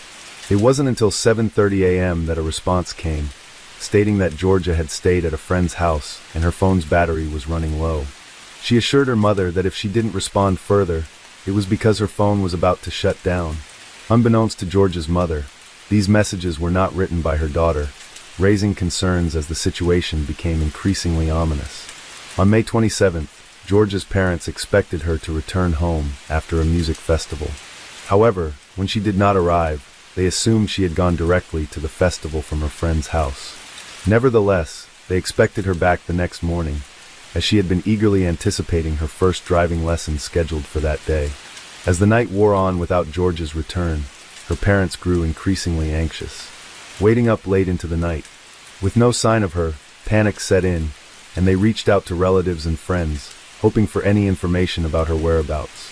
Yet, despite their efforts, no one had seen or heard from Georgia in days, deepening their concern and uncertainty.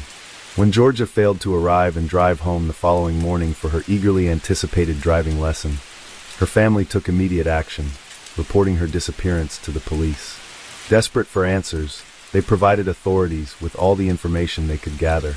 However, their knowledge was limited to Georgia's attendance at a photo shoot at Jamie Reynolds' residence, with no further details about her whereabouts or companions after that point. In response, the police launched an investigation, focusing their attention on Jamie Reynolds. What they uncovered about him was deeply unsettling, revealing disturbing details that raised further concerns about Georgia's safety. In 2008, Jamie had been involved in an incident where he attempted to strangle a teenage girl. Despite the seriousness of the situation, law enforcement opted for a cautionary approach, issuing Jamie a warning and allowing him to avoid facing charges. However, when authorities stumbled upon this troubling episode in Jamie's past, their suspicions intensified, with Jamie emerging as the prime suspect in Georgia Williams' disappearance. Police wasted no time in paying him a visit, arriving at his residence. Encountering silence upon knocking on the door, they resorted to forced entry, combing through the premises, but finding no trace of Jamie. Thus, a frenzied manhunt ensued as authorities intensified their efforts to track down the elusive suspect. After thorough inquiries at the petrol station, it became evident that none of their co-workers had encountered Jamie or Georgia. Their absence from their shifts raised significant alarms, as they had deviated from their usual routine. Although Jamie's parents were unreachable due to their vacation, they provided authorities with crucial information regarding the registration of Jamie's van.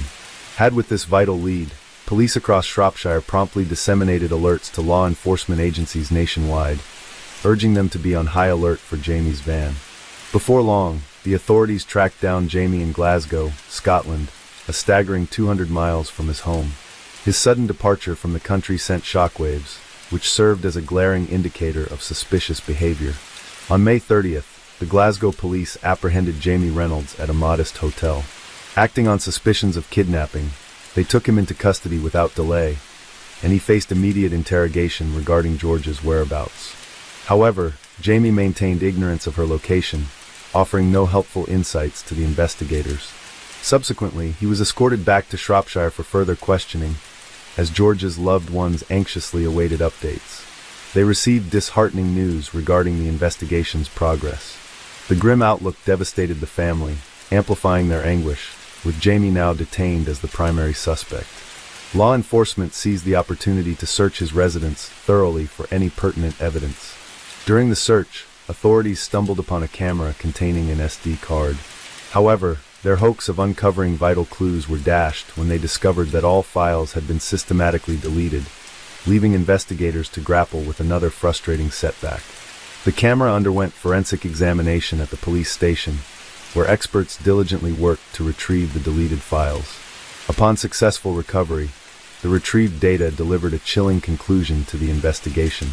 Among the recovered files were several images captured on the day of the photo shoot, offering a haunting glimpse into Georgia's final moments. The initial photographs depicted Georgia in seemingly ordinary poses at the outset of the photo shoot, confirming her presence at Jamie's residence that fateful day. Despite her outward appearance of contentment and compliance, it was evident that Georgia remained unaware of the sinister intentions lurking beneath Jamie's facade. Tragically, she unwittingly walked into a perilous situation, unaware of the impending danger that ultimately befell her. As the authorities sifted through the images, the tone grew increasingly grim and unsettling. Subsequent photographs revealed a harrowing sequence of events, portraying a distraught Georgia stripped of her clothes, standing atop a red recycling bin, her hands seemingly bound behind her with a hanging rope ominously overhead. Tragically, the footage captured Jamie Reynolds' heinous act as he callously filmed Georgia's final moments, depicting her futile struggle for breath. Shockingly, he proceeded to engage in despicable acts of necrophilia, violating her lifeless body in various rooms of the house, including his parents' bed, to compound the horror. Jamie documented his depravity with hundreds of additional photographs, showcasing Georgia in degrading positions. He callously stripped her of her jewelry, preserving them as grotesque trophies of his heinous crime.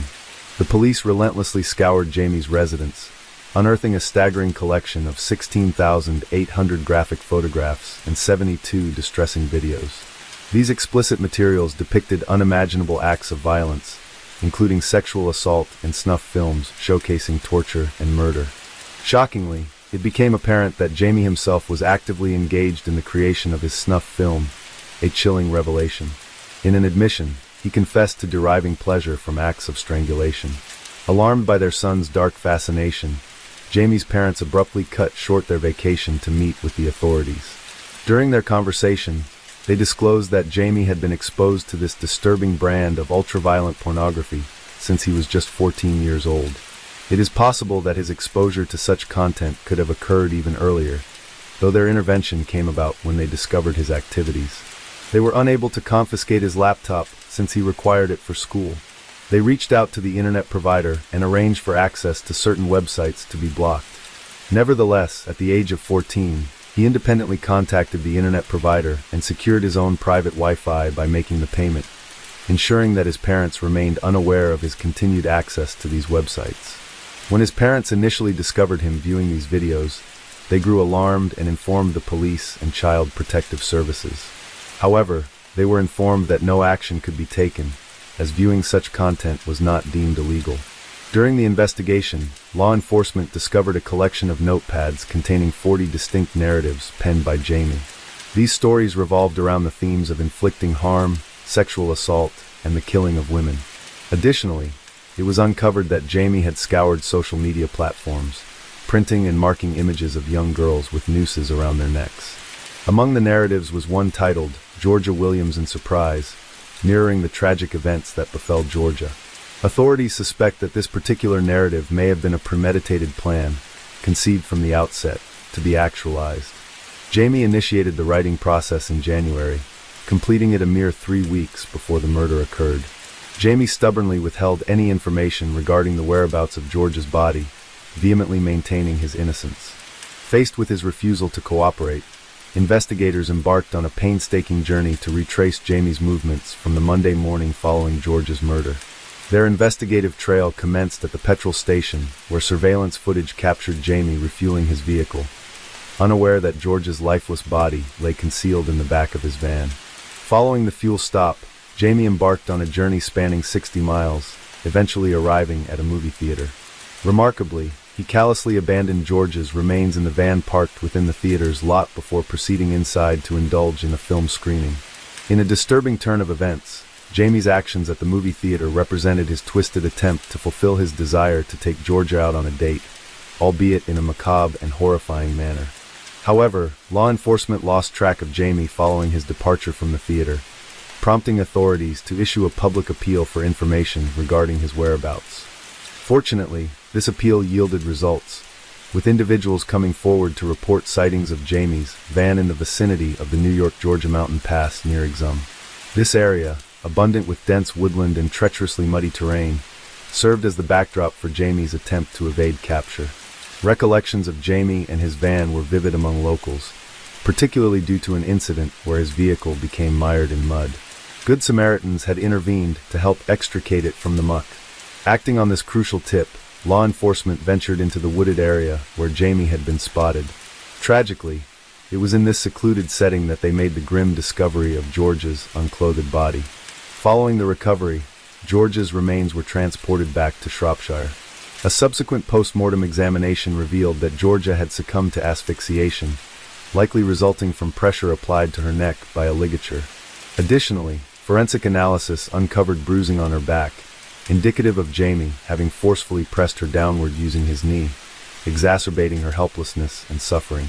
Despite steadfastly maintaining his innocence and denying any involvement in her murder, Jamie's stance took a dramatic shift on the inaugural day of the trial in December 2013.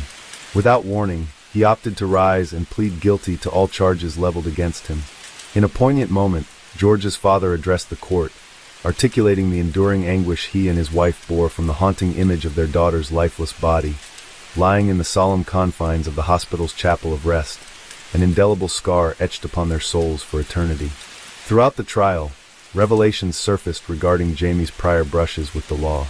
In 2008, he had attracted police attention, receiving what the judge deemed a final warning following an unsettling incident involving the confinement of another one-year-old girl in his residence, a harrowing precursor to the tragedy that befell Georgia in 2011. He found himself under scrutiny once more after an incident where he recklessly reversed his car into that of a girl who rebuffed his romantic advances. Although the case was eventually closed, the judge, Mr. Justice Wilkie, did not mince words, labeling Jamie a sexual deviant and expressing grave concerns about his potential to escalate and become a dangerous serial offender. Consequently, Jamie was handed a whole life term, a sentence reserved for the most heinous of crimes, ensuring he would spend the rest of his days behind bars without the possibility of parole. This marked Jamie as the 46th individual to receive such a sentence, setting a grim record as the youngest in history to be condemned to a whole life term. Justice Wilkes' remarks during sentencing painted a chilling portrait of the events, underscoring the profound anguish inflicted upon Georgia. He emphasized the torturous nature of her ordeal, highlighting Jamie's twisted fixation with violent and sadistic pornography, culminating in a grotesque display of power over his victim as she faced a harrowing demise. Jamie Reynolds bowed his head in shame as George's grief-stricken parents and sister listened to the harrowing details of her tragic demise and that she endured at his hands. The courtroom was filled with unbearable tension as the jury was confronted with the gruesome images depicting George's final moments, prompting her devastated family to flee in anguish. In 2014, Reynolds sought to appeal his whole life sentence, but was met with defeat. The following year, a serious case review castigated police officers, children's services personnel, and mental health professionals for their handling of Reynolds before the murder. The review highlighted systemic failures in interagency collaboration, when Reynolds had previously come to law enforcement's attention 5 years earlier, following an incident where he attempted to strangle another girl at his residence. George's parents expressed profound sorrow upon reading the report, lamenting the missed opportunities to intervene and prevent their daughter's tragic fate, stating, "George's death could have been prevented." Outside the courtroom, Mr. Williams expressed the family's profound grief, stating, he emphasized the irreparable loss they experienced and lamented that regardless of the length of Reynolds' prison term, he still retained the one precious gift he had denied their daughter, life. Jamie Reynolds continues to serve his sentence in prison to this day. Georgia's mother, Lynette, has since penned their journey of grief in her book, Our Georgia, which delves into the family's profound sense of betrayal stemming from the failures that allowed Reynolds, with his disturbing fixation on snuff movies, to roam free and ultimately commit murder. Described as a powerful and moving memoir, the book serves as both a tribute to Georgia's memory and a poignant exploration of the aftermath of her tragic death. Georgia's tragic passing inflicted irreparable wounds upon those who cherished her, leaving behind an unfathomable void. Her absence stands as a poignant reminder of the fleeting nature of life and the importance of treasuring each precious moment with our loved ones. In the wake of her loss, the community united in solidarity, offering unwavering support to Georgia's grieving family and friends, providing a source of solace during their darkest days. Amy Widener faced a significant life change when she became a mother at only giving birth to a daughter. This development was notably challenging for her mother, Gloria Widner. Despite the difficulties, Gloria steadfastly supported her daughter. Little did Gloria know that the complexity of handling her daughter's early pregnancy would soon be eclipsed by an even more distressing event affecting their family just 2 years later. Born in 1973, Amy Widener was part of a large family that included her older brother, John Paul, who was 1 year older than Amy, and 2 younger sisters, Nee and Cassie, who were 1 and 4 years younger respectively. Their mother, Gloria Widener, single-handedly raised the children following a long-ago divorce from their father, who played no role in their upbringing. The family of 5 resided in Indianapolis, where Amy was her mother's primary aide, handling cooking, cleaning, and caring for her sisters. Amy harbored dreams of becoming a teacher. She was known for her bright and cheerful demeanor, as well as an engaging smile. However, at age 14, Amy's life took an unexpected turn when she became pregnant. Initially hesitant to share the news with her mother, she concealed her growing belly under loose clothing for over 5 months. Eventually, the pregnancy became difficult to hide after nearly 6 months. Amy found the courage to approach her mother. Breaking down in tears, she revealed her situation. Although taken aback by the news, Gloria embraced her daughter with comforting words of support despite feeling overwhelmed and uncertain about what lay ahead. I was stunned. I just couldn't believe it, Gloria recounted later. I thought it was the worst thing that could happen in my life. She added, unaware of even more heart-wrenching events that were yet to unfold. Amy Widener's baby was fathered by Tony Abba, 20, who was a friend of her elder brother. Their relationship had been a well-kept secret. None of their family members were aware of their intimacy until Amy's pregnancy came to light. Gloria, Amy's mother, swiftly intervened. She prohibited any further contact between Amy and Tony. She insisted that Amy cut ties completely with the father of her unborn child, laying down strict conditions for her daughter's future interactions. On October 25, 1987, Amy Widener embraced motherhood by welcoming her daughter Emily into the world. Remarkably, just 6 days after giving birth, Amy resumed her education. Now she juggled the responsibilities of being a new mother. Gloria Widener, recognizing the importance of education for her daughter's future, provided unwavering support to Amy. She often cared for Emily to facilitate Amy's schooling. Gloria also acknowledged Amy's need for a typical teenage life and allowed her time with friends. Amy's dedication to her studies never waned, even amidst the demands of motherhood. She continued to excel academically, earning praise from her teachers for her diligence and hard work. The Widener family adapted to the new addition by sharing the responsibilities of caring for Emily. Life seemed to be realigning on a positive path as years passed. Amy successfully navigated her challenges. However, just as they found their footing, a sudden turn of events altered everything. On November 13, 1989, 16-year-old Amy awoke with a severe sore throat and decided to stay home from school with her 2-year-old daughter Emily. When Gloria offered to take Emily to the nanny's house, Amy opted to keep her daughter with after the family shared breakfast. They dispersed for the day. Gloria headed to work and Amy's siblings went off to school, leaving Amy and Emily at home alone. Concerned after no answer from multiple calls made at 9:30 a.m. and again hours later, Gloria asked a neighbor to check in on them. The neighbor's report of an unresponsive and unusually quiet house worried Gloria, so she left work and rushed home. Upon arrival, she found Emily sitting on the stairs. Receiving no answer to her calls for rest, Amy prompted her venture upstairs. The scene in Amy's bedroom was tragic and shocking, a moment etched forever in memory. Amy lay lifeless and unclad on her bed, surrounded by a significant amount of blood. In a state of emergency, Gloria immediately dialed 911. Upon arrival, the police commenced a meticulous examination of the Widener residence. The scene initially suggested an attempted burglary, as stereo equipment and a graphic equalizer belonging to Amy's older brother John were missing. Also gone from Amy's room was a simple glass jar piggy bank containing around $50 saved for school. There were no signs of forced entry. The perpetrator might have entered through an unlocked back door, or possibly the front door, opened by Amy herself. Crucial evidence was found in Amy's room. There was bloody palm print on the bed linen and wall, along with several strands of body and head hair, presumably from the assailant. The medical examiner concluded that Amy Widener sustained a blow to the head with a sharp object. She was sexually assaulted and ultimately strangled. It's deeply unsettling that Emily, Amy's 2-year-old daughter, could have witnessed these harrowing events. Fortuitously, she was found unharmed. Recognizing any information Emily might provide as potentially valuable, police made efforts to communicate with her despite her young age of just over 2 years. They used finger puppets to create a more child-friendly environment and gently probed for details she could recall. During this interaction, Emily, energetically moving around, mentioned only that her mother seemed very angry that day. As part of the evidence collection process, police sectioned off and removed the portion of the wall bearing the assailant's bloody palm print. They also gathered the victim's clothing and bed linens from the crime scene to aid their investigation into this tragic case. In their pursuit for answers regarding Amy Widener's case, detectives initiated inquiries among her family, friends, and nearby residents. John Paul, Amy's 17-year-old brother, mentioned how the investigators initially suspected him during the interrogation. However, he had a reliable alibi, and no evidence linked him to the incident. Tony Abir, Amy's former boyfriend and Emily's father, was also interrogated. He expressed deep affection for Amy and denied any harmful intentions towards her. Tony had a solid alibi for the day of the crime.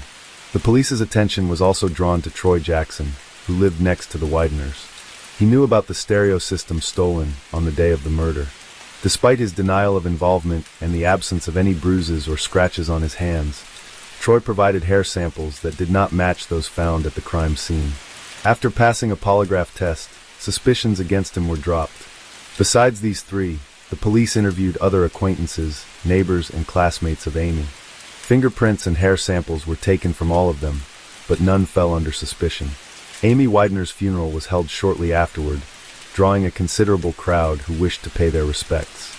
Her death was deeply felt within the community. Detectives attended the funeral too, carefully observing the attendees as part of their ongoing investigation. A particularly poignant memory was a cherished photograph of Amy, where she wore her favorite white turtleneck vest with a floral design. It was in this beloved attire that Amy, a young girl whose life was tragically cut short, was laid to rest.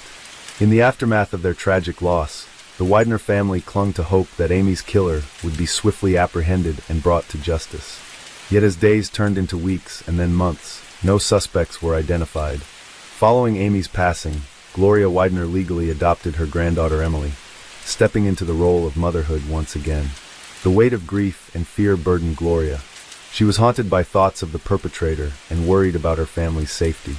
She never left her daughters unattended at home and lived in a state of constant anxiety with the assailant still at large. Gloria even considered relocating to a new home for safety reasons. Financial constraints limited their options, leaving them to navigate these challenging times in their current residence. Amy's friends were also deeply affected by the tragedy, consumed by fear that the criminal might target them next. They requested their parents to fortify their homes, even boarding up windows with planks, a precautionary measure against a similar fate. One day, Gloria returned home expecting to find her younger daughters back from school. Upon entering, she was met with an unsettling silence. The house felt unusually empty. She noticed that the girls' outdoor shoes were in their usual spot. A surge of dreadful thoughts raced through her mind, apprehending another calamity with each step towards the upstairs. The distance felt increasingly vast. Standing at the threshold of their bedroom, Gloria steeled herself for what she might find. Upon entering, she discovered, much to her relief, that her daughters had merely fallen asleep. As time went on, Emily, Amy's daughter, matured. She was spared the memories of the tragic events surrounding her biological mother. Emily had no recollection of the police interrogation or being informed of her mother's demise. The detectives periodically revisited the Wagner family, inadvertently causing them to revisit the pain of that dreadful day. Gloria revealed that there came a time when this continual revisiting became too much to bear. She yearned for one thing, for the authorities to allow her family some peace, and to cease reawakening memories that could not bring Amy back. 13 years after Amy Wagner's murder in 2002, an unexpected development arose in the case. The Indianapolis Police Department received a call from a 29-year-old man claiming to have had a dream where Amy communicated with him about her demise. Although he provided details about the murder, most of this information had already been disclosed in news reports. The police investigated this individual, who was 16 at the time of the incident, and resided across the street from Amy's home. His fingerprints and DNA were examined to determine any potential involvement, but no matches were found, leading to his release. While his call didn't contribute significant evidence, it prompted detectives to re-examine the cold case in 2002. The investigation re-engaged with some of Amy's friends and acquaintances, particularly those who had encountered legal issues over the intervening years. Despite renewed efforts, the investigation once again reached an impasse, leaving the case unsolved. In 2011, a Facebook group titled Remembering Amy was established by Amy's friends, reigniting interest in her unsolved case. The detective responsible for the cold case, unfamiliar with Facebook, enlisted the help of his colleague, Detective Bill Carter, to print out information from the group. This task piqued Carter's interest in Amy Ware's case. Although his expertise was in non-homicide-related illegal activities, Carter felt compelled to explore the case files of Amy's murder during his free time. Carter delved deep into the two-decade-old case. He scrutinized every detail in the file, re-examining evidence and reviewing school attendance records from the day of the murder. He also scrutinized the funeral attendance list. He inputted the case details into a database and identified overlooked leads, including several friends of Amy's brother, who had never been interviewed by the police, nor had their DNA been collected. In his pursuit of new leads, Detective Carter reached out to the Ware family and Amy's friends in 2011, seeking names of individuals who might possess information about the case. He initiated DNA collection from persons previously overlooked in the initial 1989 investigation following the crime. The police had canvassed the neighborhood where the Wares lived and documented residents' names. Amy had long-standing friends, and while she reiterated most of the previously known and investigated, she also mentioned an unfamiliar name to Detective Carter, Rodney Dink. In 2012, Detective Carter received authorization from the Cold Case Unit to formally take on Amy Wagner's case. His first step was to locate Rodney Dink to ascertain whether he could be a potential suspect. The Wagner family was quite familiar with Rodney, as he was a friend of Amy's older brother, John Paul. They spent time together engaging in activities like biking and fishing.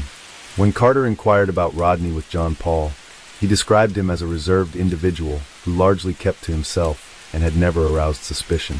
Carter visited the home of 40-year-old Rodney Dink, who resided with his mother near the Wideners.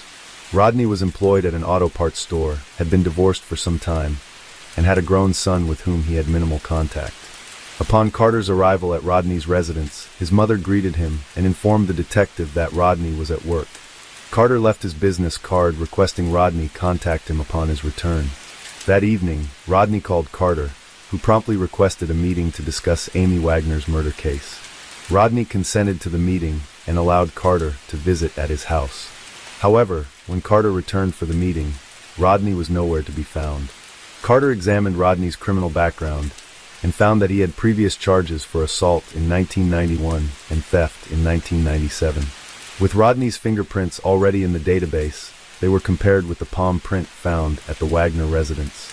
This test aimed to either connect or exonerate Rodney from the crime. When the results came back, they confirmed a match between Rodney's prints and the bloody palm print at the crime scene. After 23 years, a suspect was finally identified.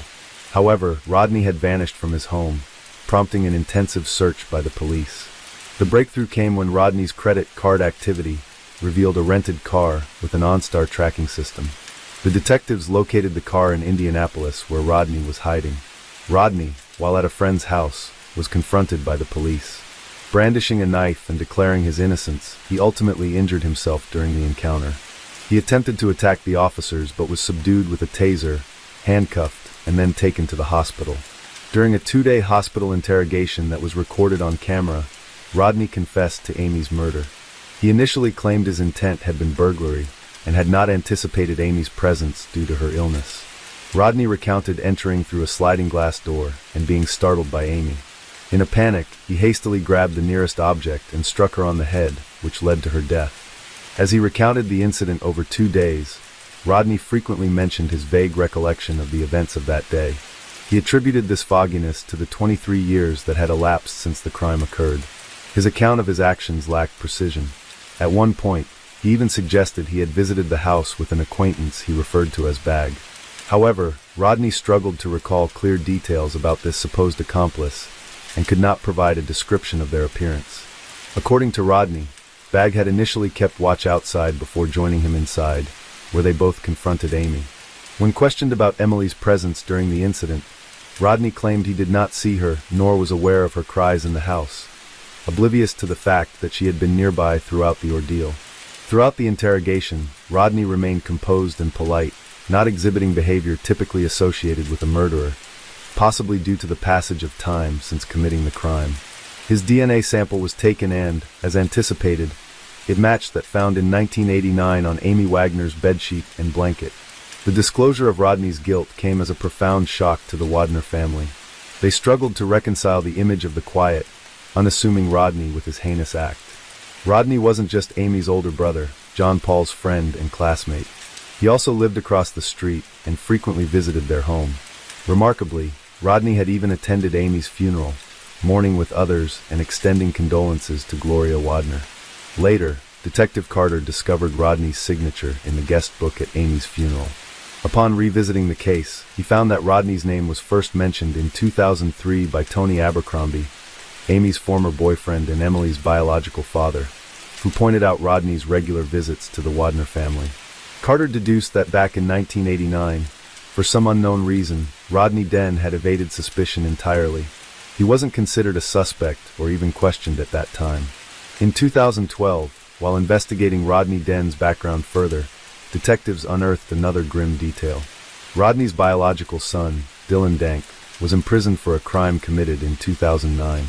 At just 16 years old, Dylan had fatally assaulted his birth mother, Mary McHenry. He claimed he acted out due to her abuse and insults, ultimately using a baseball bat to inflict fatal injuries. Tragically, Mary succumbed to her wounds. Dylan turned 17 just days after the incident. This eerie parallel, father and son committing significant crimes at almost similar ages, struck detectives as both chilling and peculiar. Despite having minimal involvement in Dylan's upbringing due to divorcing Mary McHenry early on, Rodney appeared at Dylan's trial in 2009 and agreed to a plea deal resulting in a 20-year prison sentence. Dylan's anticipated release will be in 2029 when he turns 37 years old. In the ongoing investigation of Amy Wagner's case, Rodney Dink initially maintained that he had an accomplice during the crime, a young man. In June 2013, nearly 10 days before his trial was scheduled to commence, year-old Rodney recanted his previous statement. He admitted to acting alone in the murder of Amy, asserting that no one else was involved. As a result of this confession and the evidence against him, Rodney received a sentence of 65 years in prison. Following the resolution of Amy's case, the Wader family arranged a gathering with Detective Bill Carter. They commemorated the 24 years without Amy by releasing 24 balloons into the sky. The family expressed their gratitude for Detective Carter's pivotal role in the case. It was Carter who pinpointed Rodney Den as the perpetrator within just 12 days of delving into the case and brought the investigation to a close. In recognition of his outstanding work, Detective Bill Carter was honored with an award by the Indianapolis Police Department in January 2014. Despite an offer to join the Homicide Investigation Department, he chose to remain in his current role. Emily Ware, Amy's daughter, matured into adulthood. She graduated from the same high school her biological mother had attended before pursuing higher education at a university. Seeking broader opportunities, she relocated from Indianapolis to California. Gloria Ware, Amy's mother, openly shared her enduring grief and daily remembrance of her daughter. She continues to reside in the house where the tragedy unfolded. Amy's room, still adorned with her photographs, now welcomes Gloria's grandchildren during their holiday visits. This brings a new sense of joy and life to a space once marked by loss. Hello friends, welcome to our channel. Today we're going to take a look at another horrible case with you. The case of Karina Vetrano. The story of Karina Vetrano is both horrifying and baffling. Firstly, nothing seemed amiss on the day of the fateful event. The attack occurred in broad daylight in a fairly populated area. Secondly, her death has critical aspects to it. Thirdly, the investigation and sentencing of the perpetrator raised many questions. On Tuesday, August 2nd, 2016, Karina arranged to meet her father after work to spend time together. Since Miss Vetrano had moved away, family gatherings had become rare because everyone was busy with their own matters. In addition to her commitments, she was balancing two jobs. Philip picked up his daughter and took her home. There, the family shared their impressions of the past week. When Karina was about to leave, she asked if her father wanted to go jogging with her, as they often did, covering several miles together. Her father replied that he couldn't this time due to severe back pain that nothing seemed to alleviate. Perhaps he needed a new prescription, or maybe it was just the change in weather. Mr. Vetrano offered to call a cab for Karina due to his discomfort and inability to join her run.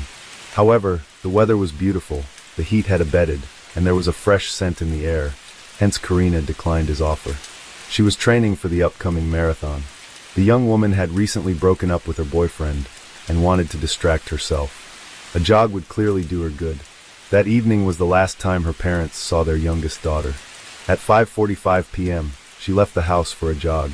Her first stop was Spring Creek Park, a cozy and tranquil place buried in greenery, a true paradise amongst the city's infrastructure.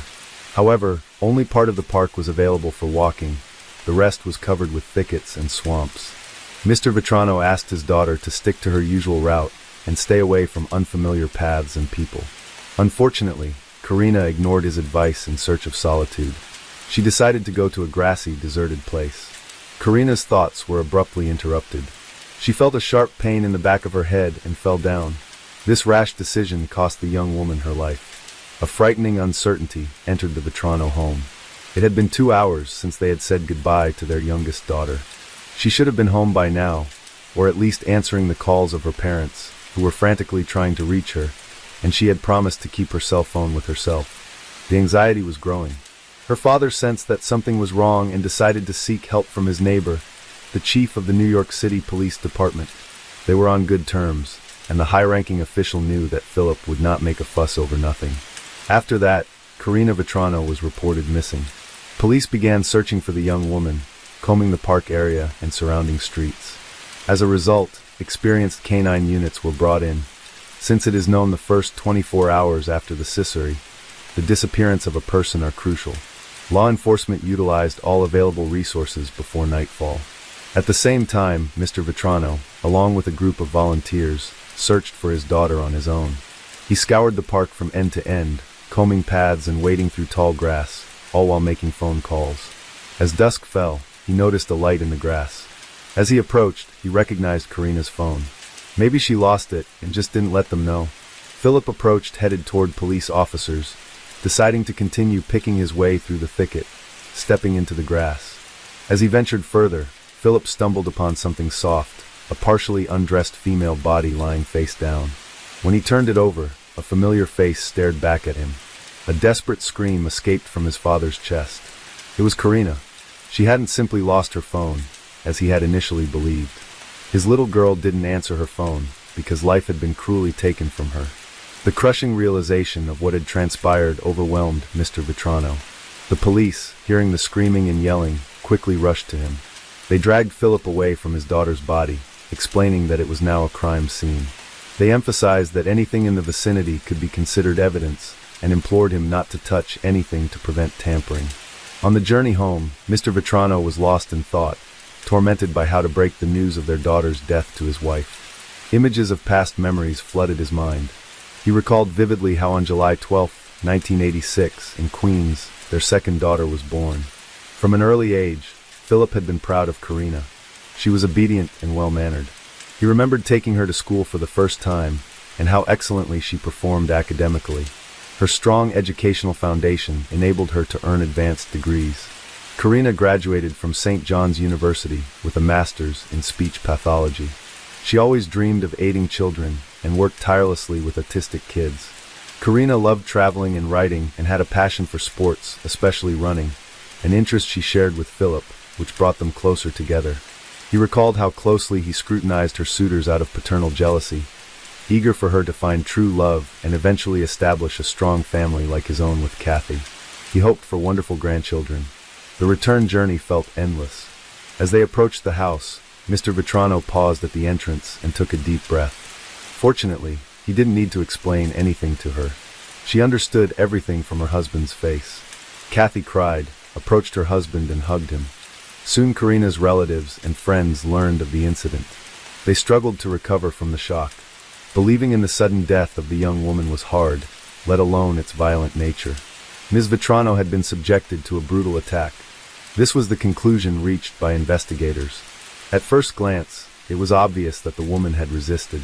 Even in death, her fists remained clenched. Bruises and abrasions were found on her once young and healthy body, and her athletic clothing was torn.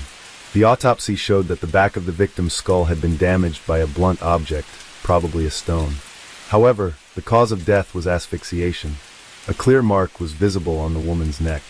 The forensic examination also revealed the intimate nature of the crime violence. The experts' findings confirmed the police's initial suspicions. Earth and grass were found under the victim's fingernails, probably in an attempt to free herself from her attacker's grip and escape. Specialists examined her mouth and found teeth knocked out and cracked in places. She had clearly bitten to defend herself. Even the woman's neck was covered with numerous scratches. She was grabbing with her hands, trying to force her attacker to let go of her. Shortly after this tragedy, new information leaked to the media from Princeton, Massachusetts. Another jogger's body was found among tall grass. The woman had apparently also been out for a walk in a secluded place and suffered a similar fate.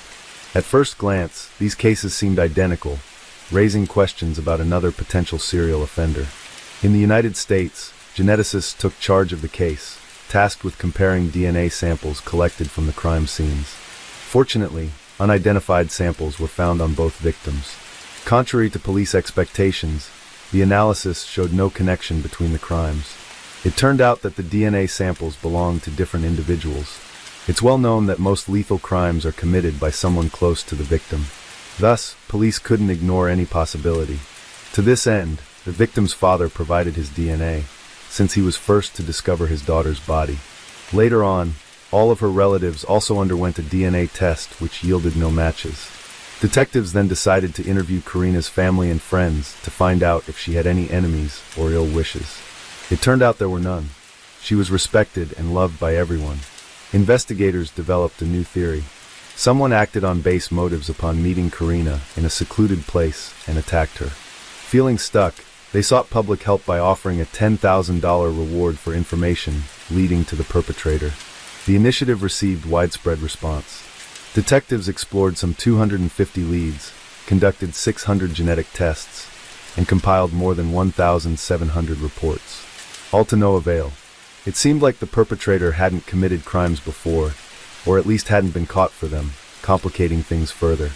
On August 31st, 2016, a utility worker approached the police station with significant information at the time of Ms. Vitrano's death. He found himself in a restricted area of the park one day.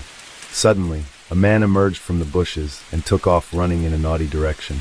Because of his testimony, the New York Police Department created and distributed a sketch of the suspect in December 2016. However, they considered that the person shown in the sketch might have just been a passerby caught at the wrong place and time. Unfortunately, releasing this sketch didn't provide any new leads, and the investigation fell into another long stalemate. On December 4th, 2016, the Federal Bureau of Investigation joined in to help solve Karina Vitrano's case. At first, they developed a psychological profile of the perpetrator. According to FBI experts, this individual was very familiar with the area, especially the park where everything occurred, suggesting he might live or continue to live nearby. Fearing capture now, he seemed to avoid that area. It was evident he knew that the quiet and partially overgrown territory was perfect for hiding his actions. Based on this idea, police conducted screenings among local African American men. However, this didn't bring about any breakthroughs. Let's go in to take a look about Chanel Lewis. Chanel Lewis's life didn't stand out much from other young African American individuals. He lived in one of Brooklyn's low-income housing complexes, approximately 4 or 5 miles from Spring Creek Park. Chanel was unemployed and living with his mother, 3 sisters, and their children. One detail setting him apart was his diagnosis of paranoid schizophrenia. Yet this did not stop him from graduating from a private school for students with emotional and behavioral issues. Former classmates remembered Chanel as a quiet loner who constantly faced bullying. One shared that even girls intimidated and punched him. He had no friends.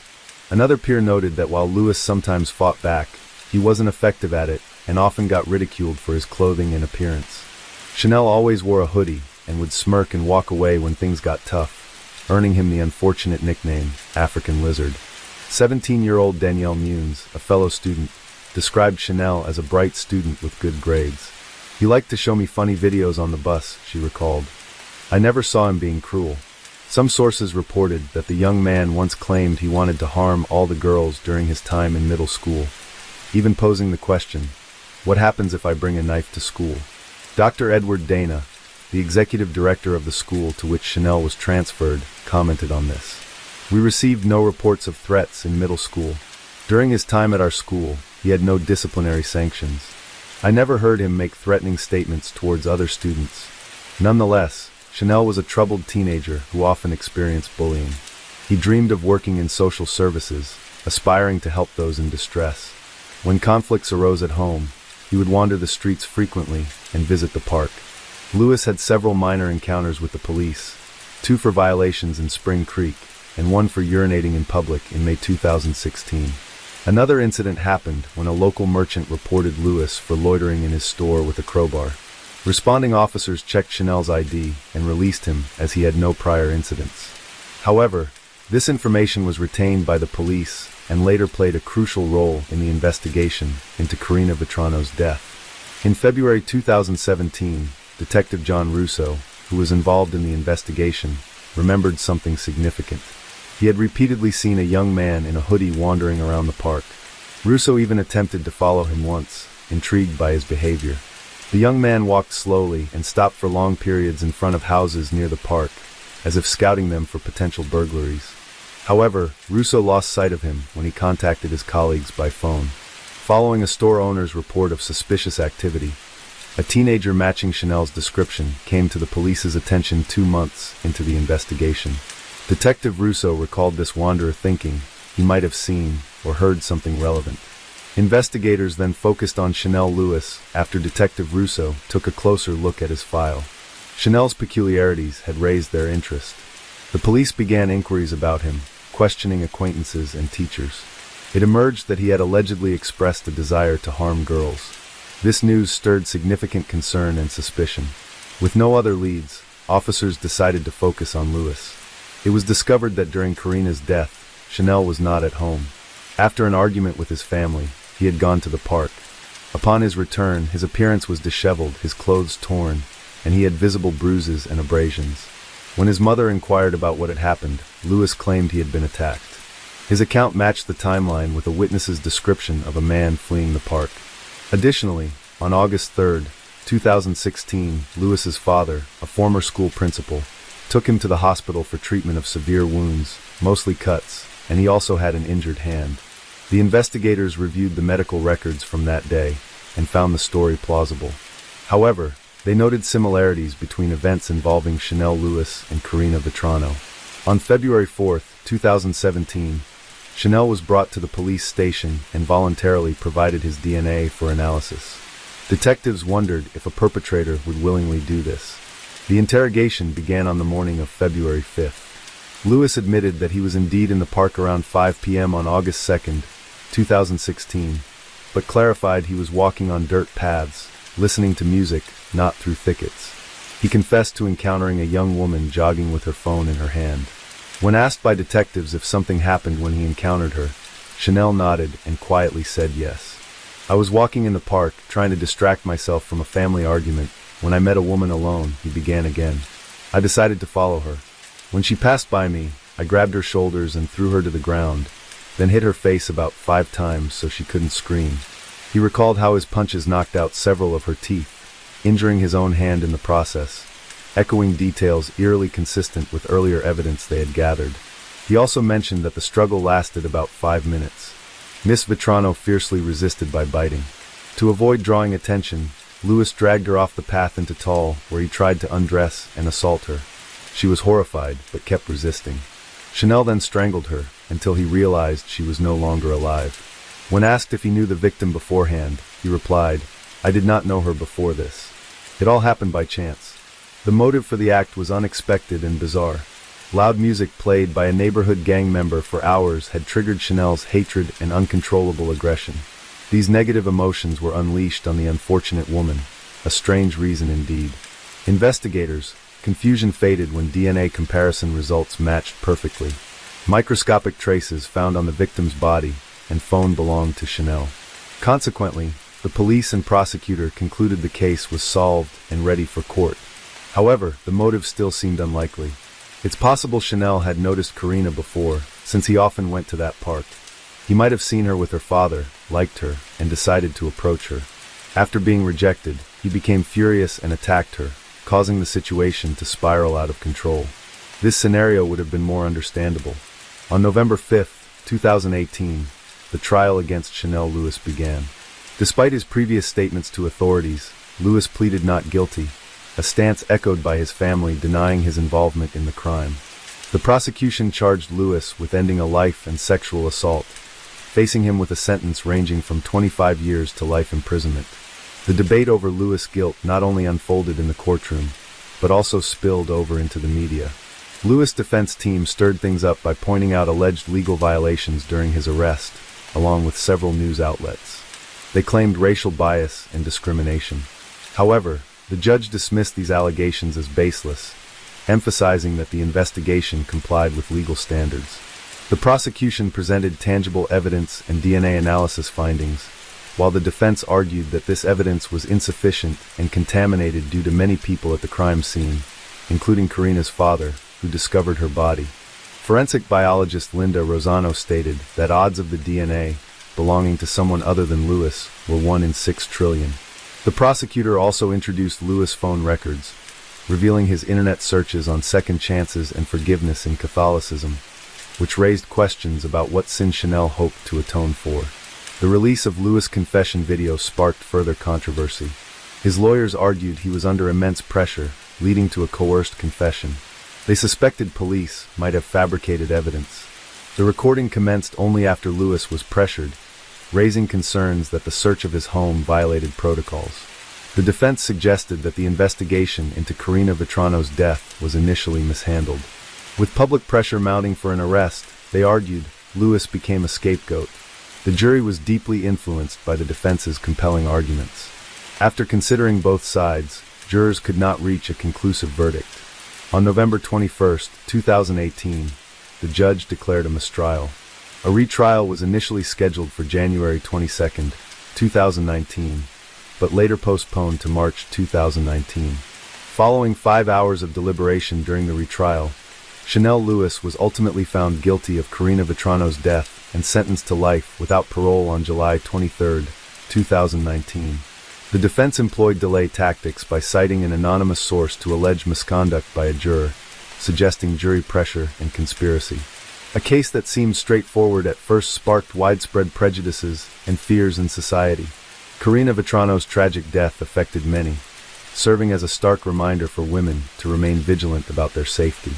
The case of Nancy Paula Reyes Gorces, what led to the crime against the pregnant woman, and what became of the child. The quest for personal happiness and a better life can be long, fraught with difficulties, and doesn't always yield the desired outcome. Many people are drawn to other countries, or even the other side of the world in these pursuits.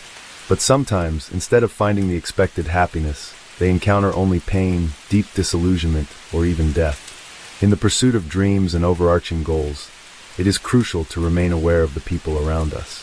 The story of a young Guatemalan woman, named Nancy Paula Reyes Gorces, has become one of the most resonant cases in Spain in recent years. The mother of two left Central America to cross the ocean in search of employment that could provide her daughters with a decent life and assist her elderly parents. However, the woman never returned home. Fragments of her disfigured and unrecognizable body were found with difficulty in desolate and nearly impassable areas. At the time of her crime, she was 4 months pregnant, and the perpetrator was someone Gorces had hoped to share her life with. Challenging life in Guatemala. Little is known about the early years of the woman, named Nancy Paula Reyes Gorces. She was born on April 13, 1991, in a small village named Granados in the Republic of Guatemala. Nancy was the second of 5 children in a very poor family. Her parents, Jorge and Prudencia Gorces, struggled to make ends meet. Despite this, they did everything possible to ensure their children received a good education and could live better than they did. After finishing school, Nancy was able to enroll at the university in the city of Villanueva, where she studied business administration and document management. She was a diligent student and graduated with honors. However, despite her academic achievements, significant career prospects did not follow. She worked as a cashier in a large supermarket during her studies and later was promoted to administrator, but her career progression stalled there. During her university years, Nancy lived in an unregistered marriage with a young man, whose name is not mentioned in public records, with whom she had 2 daughters. Unfortunately, this relationship did not lead to a long-term commitment, and the couple separated. The father of the girls subsequently lost interest in the fate of his children and did not provide any financial support. Decision to relocate. Nancy continued to live in her parents' house, now with her own daughters, working at the supermarket and seeing no future prospects. The family barely had enough money for essentials, and something had to change. In 2013, Nancy's older sister emigrated to the United States, where she soon found a good job, married successfully, and settled well. Inspired by her sister, Nancy decided to radically change her life too, but she chose to relocate to Europe, settling on sunny Spain. At that time, she didn't even have enough money to buy a one-way plane ticket, let alone funds needed for initial expenses. For several years, Gorces worked diligently, saving enough money to finally make her dream come true in the summer of 2018. In July, she bought a ticket to Madrid and promised her parents that she would keep in constant contact so they wouldn't worry about her. She planned to find housing and a job upon arrival. She carried a few €1,000, enough to rent a room, cover food, and the most necessary items until she could secure a steady income. At the time of her departure, Nancy was 27 years old, and her daughters, who stayed with their grandparents in Guatemala, were 7 and 5 years old. Nancy didn't stay long in Madrid. After living in Barcelona for some time, she moved to the city of Ciudad Real, the center of the Spanish province of the same name. She called home almost daily, asking about her family's well-being, and she regularly sent money home, which increasingly helped her parents not only fully support themselves and her daughters, but also to renovate their old house. Nancy mentioned she didn't have an official stable job and was making ends meet through odd jobs, like cleaning in affluent homes or caring for the elderly and sick. Nancy never complained about the hardships. On the contrary, she told her family that Europe offered more opportunities, and she could never have earned as much back home, even working around the clock with no days off. It seemed she was completely satisfied with how her life was unfolding, and even spoke of eventually bringing her daughters to Spain once she saved enough to rent a spacious and comfortable home for the whole family. A fateful romance for a while, Nancy didn't share much about her personal life, claiming she simply had no time due to work. But in the spring of 2020, she admitted to her parents that she had met a man with whom she had started a romantic relationship. His name was Carlos Andres Bustamante, and they had met by chance, while Gorces was looking for new rental housing. As they resolved this issue, the couple grew closer and eventually started living together. Carlos was a year older than his beloved and, at the start of their relationship, did not have a steady income, surviving on random small jobs. In fact, Nancy was the main breadwinner in their relationship. She paid for housing and bills, and often gave Carlos money for his personal needs and expenses. However, she never complained to her family about this, so her parents were confident that everything was fine, and their daughter had met a good man with whom she lived in love, harmony, and abundance. By that time, Nancy's 2 younger brothers had also moved to Spain, with whom she kept in touch. She was particularly close to Dennis, the youngest brother, who had even met Carlos personally and found him likable. At the end of June 2020, Nancy and Carlos decided to move to the resort city of Santander, located on the Atlantic coast. In a phone conversation with her family, Nancy mentioned that the climate was warmer and better there, and she saw more job prospects. However, at that time, certain difficulties began to appear in her relationship with Carlos, which he tried not to discuss with anyone. Bustamante turned out to be jealous, temperamental, and quite cruel. Moreover, he lacked any career ambitions and was completely satisfied being supported by a woman. Most alarmingly, he abused alcohol and occasionally indulged in forbidden substances, although he constantly tearfully promised to quit and find a stable job. Gorsuis was openly doubting whether to continue her life with this man when she discovered she was pregnant. Carlos was thrilled by this news and swore that from now on, their life would be better, but in reality, things only got worse. He continued to drink and use drugs, taking money from his civil wife or asking his mother for it. Moreover, he began to physically abuse Nancy, something she tried to keep from everyone. Alarming signals on the evening of August 12th. While Nancy was video chatting with her parents, they suddenly heard Carlos loudly shouting and berating their daughter, demanding to know who she was talking to. He didn't believe her when she said she was speaking with her mother and snatched the phone from her hands. After verifying the truth by looking at the screen, he simply threw the device onto a chair and walked away. The next day, the situation repeated itself. Carlos again grabbed the phone from Nancy's hands while she was talking to her parents and daughters. He demanded to see who she was speaking with, insulted her, and even threatened harm. A frightened Nancy later explained to her relatives that her partner was just overly jealous and tried to reassure them that everything was fine. Her parents, however, tried to persuade her to contact the police, but she insisted that she could handle the situation herself. However, on August 17th, during a candid phone conversation with her sister, Gorsuis ominously stated that if anything happened to her or if she suddenly died, Carlos would be solely to blame. Her words were chilling, but she did not elaborate further, only asking her sister to take care of her children if needed. This was the last time her sister heard Nancy's voice. Mysterious disappearance of the pregnant woman on August 20th, around 2 in the afternoon, Nancy sent a text message to her father, promising to call later that evening, but she never did, nor the next day, which was unusual for her. She also did not respond to calls from her family, prompting them to try contacting Carlos, but he did not answer his phone either. Since the couple had recently moved to Santander and had no friends there, and Nancy's brothers were on the other side of the country and couldn't quickly arrive to check on her, the situation was alarming. A few days later, a strange message came from Carlos' phone stating that he and Nancy had argued and decided to split up. Allegedly, she had packed her things and left in search of a separate apartment, was ignoring his calls, and he had no idea where she might be. Her brothers then suggested that Carlos should immediately come to Ciudad Real, so they could go to the police together and file a missing person report. Carlos readily agreed, but as expected, he never showed up, did not file the report, and on top of everything else, he too stopped communicating with the Gorsuis family. Mother knew everything. The relatives of the missing woman themselves contacted the police to report her disappearance. Meanwhile, through Nancy's friends, her brothers found the address of Sandra Bustamante, Carlos' mother. When they visited her, introduced themselves, and explained the situation, she unexpectedly broke down in tears, confessing that she had suspected her son could do something terrible to his partner, but she did not elaborate on the details. Sandra also had no idea where her son and future daughter-in-law were. Carlos wasn't answering her calls but only sent brief messages, asking her not to ask questions and to give him some time. She liked Nancy, but knew her son too well and understood what he was capable of. The next day, Sandra was called in for questioning at the police station. Law enforcement wanted to discuss the disappearance of her would-be daughter-in-law and to find out the possible whereabouts of Carlos.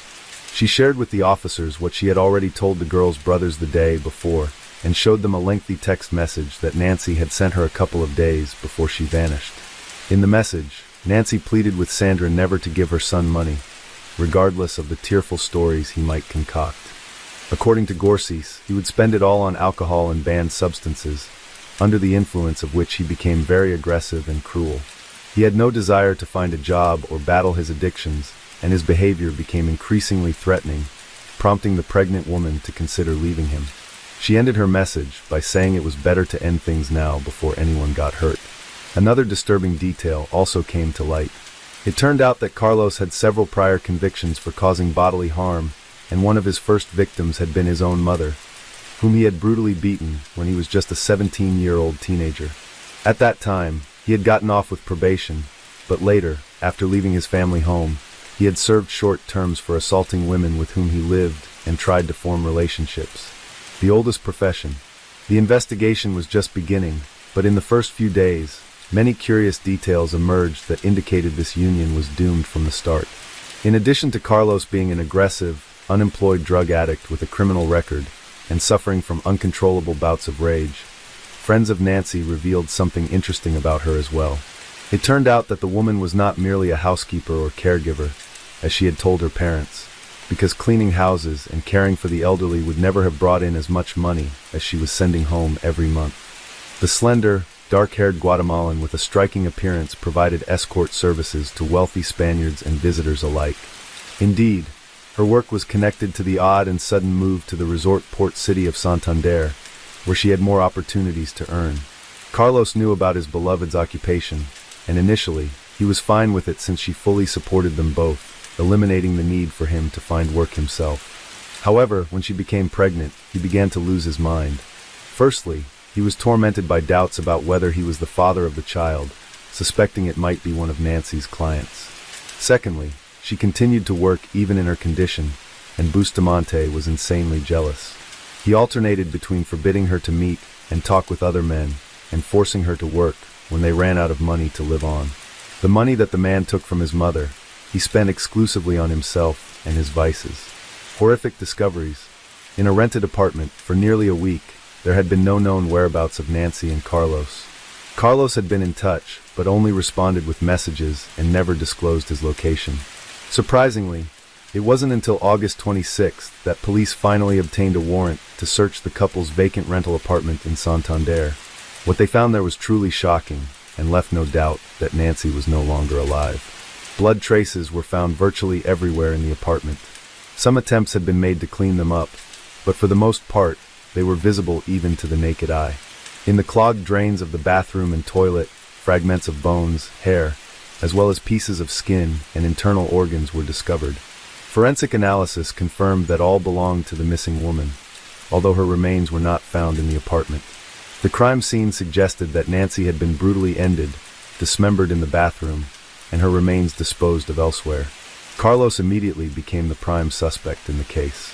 He remained unreachable, and his whereabouts were unknown. Also found in the apartment was a package from a small hatchet purchased at a local hardware store. The tool itself was not found, but Carlos Bustamante's clear fingerprints were on the package. Security footage from that store showed that on August 20th, Carlos bought the hatchet, a pair of sturdy rubber gloves, and large trash bags. At a market near their home, he purchased a small cart from an elderly vendor, who immediately recognized the suspect from a photo shown to him. Arrest and search for the body. The day after the grim discoveries in the apartment, an unsuspecting Carlos unexpectedly turned himself in at a police station in Madrid. Trying to deflect suspicion from himself, he went to report Nancy missing, but was immediately arrested as the main suspect in the gruesome crime. Carlos claimed he had nothing to do with what happened, stating they had argued and parted ways on August 20th. He said he left town in a fit of emotion, and was unaware of any subsequent events involving Nancy. He suggested that someone might have attacked her when she returned to the apartment to gather her belongings.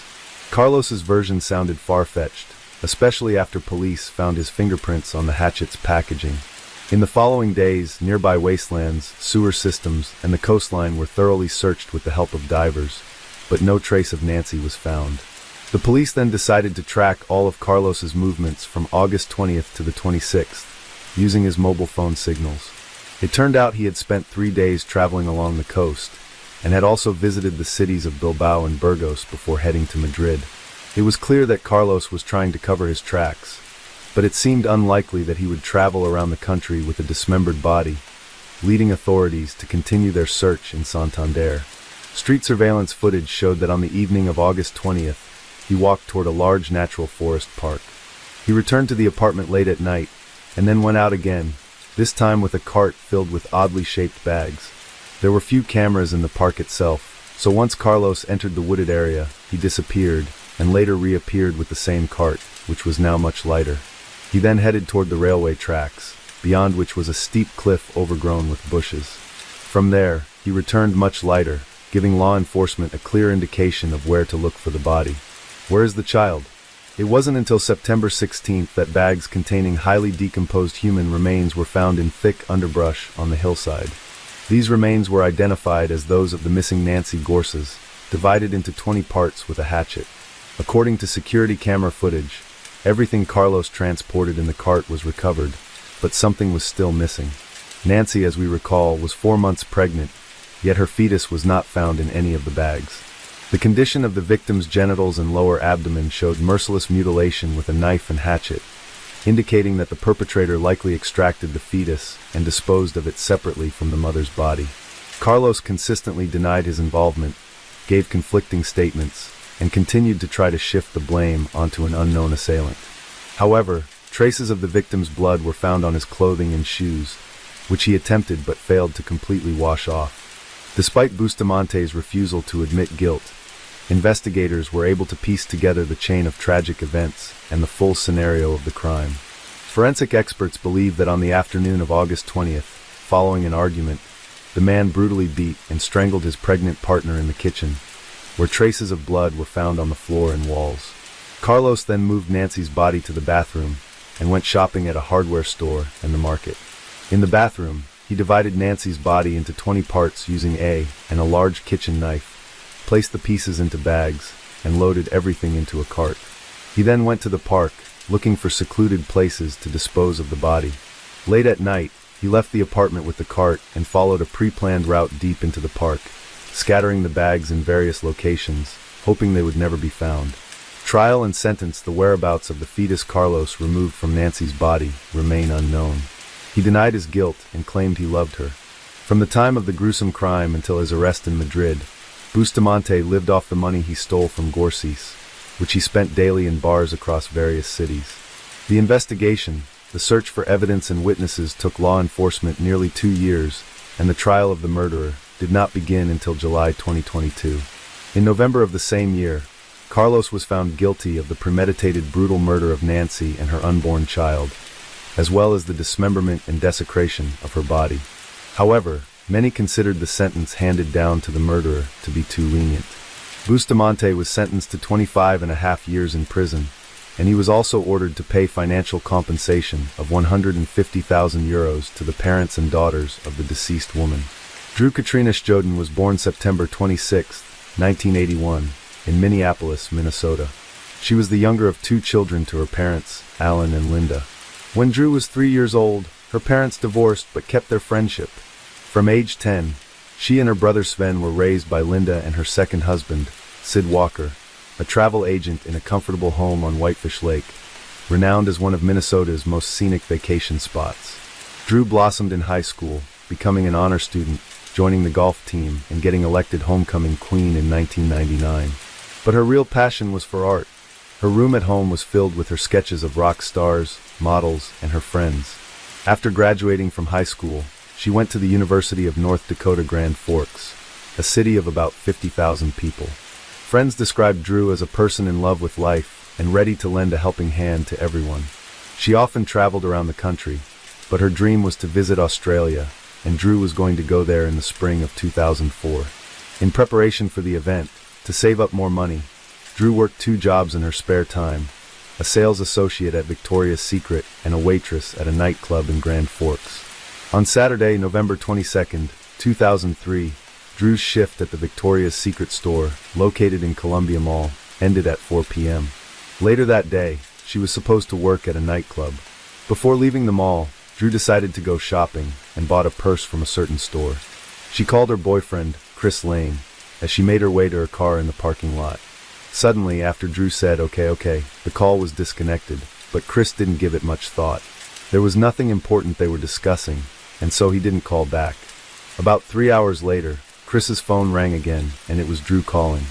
When he answered it, all he heard was a noise, like the sound of the wind and the sound of buttons being pressed on the phone.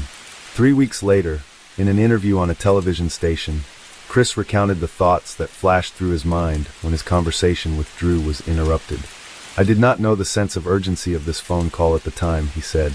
"I never in a million years dreamt that this was happening. There was no sense of urgency, more just a cell phone call being cut off for any number of reasons. Honestly, I had no idea that this terrible thing was happening." Drew was living in a college dorm, where she shared a room with a friend named Meg Murphy. About the same time Chris received a strange phone call. Meg received a call from the nightclub, where they were trying to find out why Drew hadn't come to work and wasn't answering the phone. She was a responsible employee and always came to work early, so her absence immediately caused everyone's concern. However, Meg didn't know where Drew might be and was surprised that she hadn't shown up for work. Trying to find out where her friend Meg had disappeared, she first called mutual acquaintances and then called the local hospital, where she was told that Drew had not been admitted there. Around 9 p.m., unable to find out anything, Meg called the police. Knowing that Drew worked at Columbia Mall, a police officer was dispatched there. At this point, the mall was already closed. Driving around the parking lot, the officer saw Drew's car. Upon examining it, he found that the car was unlocked. There were no signs of a struggle or any other crime. A black nylon sheath from a folding knife was found on the ground near the car. It wasn't clear yet whether it had anything to do with Drew's disappearance, but such a find was not encouraging. On the seat in the car were papers, a wallet, and a new purse purchased that day, suggesting that even if Drew had faced some dirty deed, it certainly hadn't been a robbery. Neither friends, boyfriend, nor parents knew where Drew might be, so investigators began to lean toward the theory that they were dealing with a kidnapping. First of all, detectives checked out Chris Lang. He was almost immediately ruled out as a suspect because he was in Minnesota, 300 miles from Grand Forks. From Chris, the police learned about the 2 phone calls Drew had made, that one had been abruptly interrupted, and that during the second, made a few hours later, wind noises and the sound of button pressing could be heard. The next day, when the mall where Drew worked opened, the detectives arrived there to review the security camera footage. As it turned out, there were no security cameras in the parking lot where the missing girl's car was parked, but fortunately, there were quite a few security cameras inside the mall. Going through the footage, detectives found a moment when Drew went into one of the local stores after work, where she bought herself a purse. She was calm and in no hurry to go anywhere. She was wearing a pink sweater and was holding a jacket. At 4:55 p.m., Drew paid for her purchase at the register, then put on her jacket and left the store. On her way out, she called Chris. The call was made at exactly 5 p.m., and as we now know, at 5:04 p.m., the conversation between Drew and Chris was abruptly interrupted after she said, okay. Knowing that the call was interrupted after 4 minutes, one of the detectives decided to conduct an experiment. Setting the timer for 4 minutes, he began walking slowly from the store where Drew had bought her purse to the parking lot where her car was parked. When the alarm sounded indicating that 4 minutes had passed, the detective was in the parking lot near where the car had been found. This indicated that something had happened while Drew was at her car. However, as mentioned earlier, there were no cameras overlooking the parking lot, and that made it difficult to investigate. Drew's disappearance attracted media attention, and as a result, a huge number of people learned about what had happened to her, many of whom decided not to remain indifferent to someone else's misfortune. In addition to police officers, over 1,000 volunteers participated in the search for Drew. FBI officers also joined the investigation. The last call that was made from Drew's phone was traced to the small town of Fisher in neighboring Minnesota, which is only a 30-minute drive from the mall where she worked. As you can see on the map, the area around these 2 towns is occupied by fields. Police used helicopters, all-terrain vehicles, horses, and dogs to explore these fields. The landowners were asked to check their properties themselves, but unfortunately, this was inconclusive, and at first, no leads could be found. The search radius increased with each new day, and 4 days later, an ominous discovery was made. A boot was found under a bridge in the town of Crookston.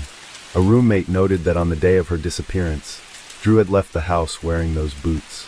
Later, the fact that the shoe belonged to the missing girl was confirmed by forensics. Crookston is a small town of less than 10,000 people. It is located about 30 miles from Grand Forks, where Drew disappeared from. Further searches in the Crookston area yielded no results, as there was nothing of investigative interest to be found. A reward of $20,000 was initially offered for information that would help to determine Drew's whereabouts, and then the reward was increased to $140,000. At this point, The only clue that could lead to Drew was the surveillance footage at Columbia Mall. The detectives again sat down to watch hundreds of hours of footage from various cameras, but this time, they decided to focus their attention not on Drew. They speculated that whoever abducted her may have been following her, and may also have been on the videos. The investigators spent hours at the monitors before they saw the person who had caught their attention. They noticed a man walking aimlessly around the mall. He was not buying anything, and seemed to be looking more at the people around him than at the merchandise being sold. At 3:41 p.m., he sat down on a bench near the mall exit and continued to watch people casually walk past him. After about 10 minutes, he got up from the bench and, wearing black gloves on his hands, walked out into the lobby, where there was a camera hanging overhead, into which he looked. This shot was taken 72 minutes before Drew's conversation with her boyfriend was interrupted, and she disappeared. After watching the man get up from his seat and walk away, investigators noticed that he only did so when a blonde woman walked past him, carrying a grocery cart heading in the direction of the parking lot. Detectives did not consider this a coincidence. Rather, in their opinion, the man seemed to have chosen a suitable victim and followed her. The identity of this woman was unknown, but police were aware that only one person, Drew Shoden, had disappeared from the mall parking lot that day. Given the slight resemblance between Drew and the woman this suspicious man was following, it has been suggested that he had a particular image of the victim. If the kidnapper really was this man, and if for some reason he had failed to kidnap this woman, his next target might have been Drew. She had left the mall around 5 p.m., a time when it was already dark, which might have played into the hands of the perpetrator. At this point in the investigation, there were 3 cities in the case. Grand Forks, where Drew was kidnapped, Fisher, where her phone was last active, and Crookston, where the shoe was found. With this data in mind, the FBI began checking the files of all registered sex offenders from these cities and their environs. Comparing the photos from the files with the image of the suspicious man from the mall, there was only one man who matched all the parameters, and that was Alfonso Rodriguez Jr., who had an extensive criminal history of repeated crimes against women. The 50-year-old man had spent the last 23 years behind bars. Rodriguez was the second oldest of 5 children born in Laredo, Texas in February 1953 to migrant workers Dolores and Alfonso Rodriguez Sr. Alfonso Rodriguez Jr. claimed to have had an unhappy childhood, describing his home life as unpleasant because his parents were highly critical of him and unreasonable in their demands. His family moved from state to state for 15 years until they finally settled in Crookston in 1963. Rodriguez became increasingly isolated while growing up, which was further compounded by language barriers. His preferred language was Spanish, and he struggled with English, which made school especially challenging. He eventually dropped out of school during the 9th grade and began working as a laborer at the American Crystal Sugar Company plant in Crookston. Rodriguez claimed that he was molested by older women during his youth, which he said was the source of his hostile feelings against women. In October 1974, at the age of 21, he asked a woman for a ride home, but instead directed her to the driveway in Crookston, where he grabbed her by the throat and tried to force her to please him. The next month, he approached another woman who was sitting in a truck outside of a Crookston movie theater. He threatened her with a knife and ordered her to a secluded spot in the countryside, where he forced her to have intercourse with him. Then, in 1979, he tried to kidnap a 69-year-old high school English teacher while she was out walking one night in Crookston. The woman fought back as Rodriguez tried to force her into his car. In a fit of anger, he stabbed her with a knife in her elbow and abdomen, yet she managed to break free and run to safety. The woman, who was artistically talented, was able to draw a composite sketch of Rodriguez that closely resembled him and led to his capture. He was convicted of attempted kidnapping and aggravated assault, and sent to prison for 23 years until his release in May 2003. He had been released from prison 6 months before Drew disappeared and was registered as a sex offender of the highest 3rd degree, which meant that his risk of reoffending was as high as possible. Before his release from prison, Rodriguez's family voiced their concerns to Minnesota Department of Corrections officials. Even his family feared that he was going back to his old ways, but despite their fears, Alfonso was released because he had served his entire sentence. After his release, Rodriguez lived with his mother in Crookston, just a couple of miles from the bridge where, it should be recalled, Drew's shoe had been found, which was another factor not in his favor. The detectives decided to talk to Alfonso Rodriguez, and of course, he denied any involvement in Drew's disappearance. The man confirmed that he had been at the Columbia Mall the day she disappeared, saying that he had gone to the movie theater and watched the movie Once Upon a Time in Mexico. What he didn't consider was that none of the movie theaters in Grand Forks were showing the movie that day. Police searched Rodriguez's car and realized with regret that Drew was probably no longer alive. "It looks, at this time, like there's no chance we're going to find Drew alive," Grand Forks County Sheriff Dan Hill told reporters. "I believe that it is more of a recovery than a rescue mission at this point in time." In Rodriguez's car, dark red dried stains were found in several places in the interior, which forensics later determined were drops of Drew's blood. The affidavit says blood was found on the passenger side rear window and in the back seat, as well as 2 other areas in the passenger compartment. The blood did come back. It was a DNA match with Drew from the DNA taken from Drew's toothbrush, the sheriff said. A folding knife was found in the trunk, which matched the sheath found in the parking lot next to Drew's car. A receipt was also found indicating that Rodriguez had purchased this knife, complete with its sheath, from a hardware store located several hundred yards from the parking lot where Drew disappeared. Although Drew was not found alive or dead, investigators gathered enough evidence to charge Rodriguez. 8 days after she disappeared, on December 1, 2003, the man was arrested. Rodriguez, who was imprisoned in a Grand Forks jail, claimed that he was not involved in Drew's disappearance and refused to speak to law enforcement officials or provide information as to her whereabouts, despite the evidence against him. During a brief bond hearing several days earlier, bail for Rodriguez's release was set at a staggering $5 million. While he remained silent in custody, the search for Drew continued unabated and focused around these 3 towns. The work of the searchers was made more difficult by the snow that covered the area abundantly. In an unprecedented move, the governors of North Dakota and Minnesota pledged during a December 9th press conference to aid in the search for Drew by employing several hundred members of the National Guard and other state employees. North Dakota Governor John Hoeven said that Drew's disappearance was something that has touched every North Dakotan. Minnesota Governor Tim Polleny told reporters that he was very proud of the cooperation and the collaboration that's been exhibited by members of the community and police officials. Despite all the efforts made, there were no results, and due to worsening weather conditions, the authorities decided to suspend the search operation. In spring, the intensive search continued. Those searching for Drew hoped they would be able to find her as the winter snow had just begun to melt. After 5 long months of searching, they were eager to return Drew home. Finally, on April 17, 2004, Drew's body was found. It lay in a field in Crookston, just a few miles from the bridge under which the boot had been found. Drew's family was overwhelmed with grief upon hearing of the heart-wrenching discovery. Her father told reporters, "We were waiting for that call, and when that call came we all stopped living for a second." It was her parents' worst nightmare, and one that would haunt them for the rest of their lives. The field where the body was found had already been searched, but apparently because of the large drifts, they could not find it immediately. Drew was naked below the waist, which made the motive of the crime obvious. Her hands were tied behind her back, and there was a rope around her neck and a cut.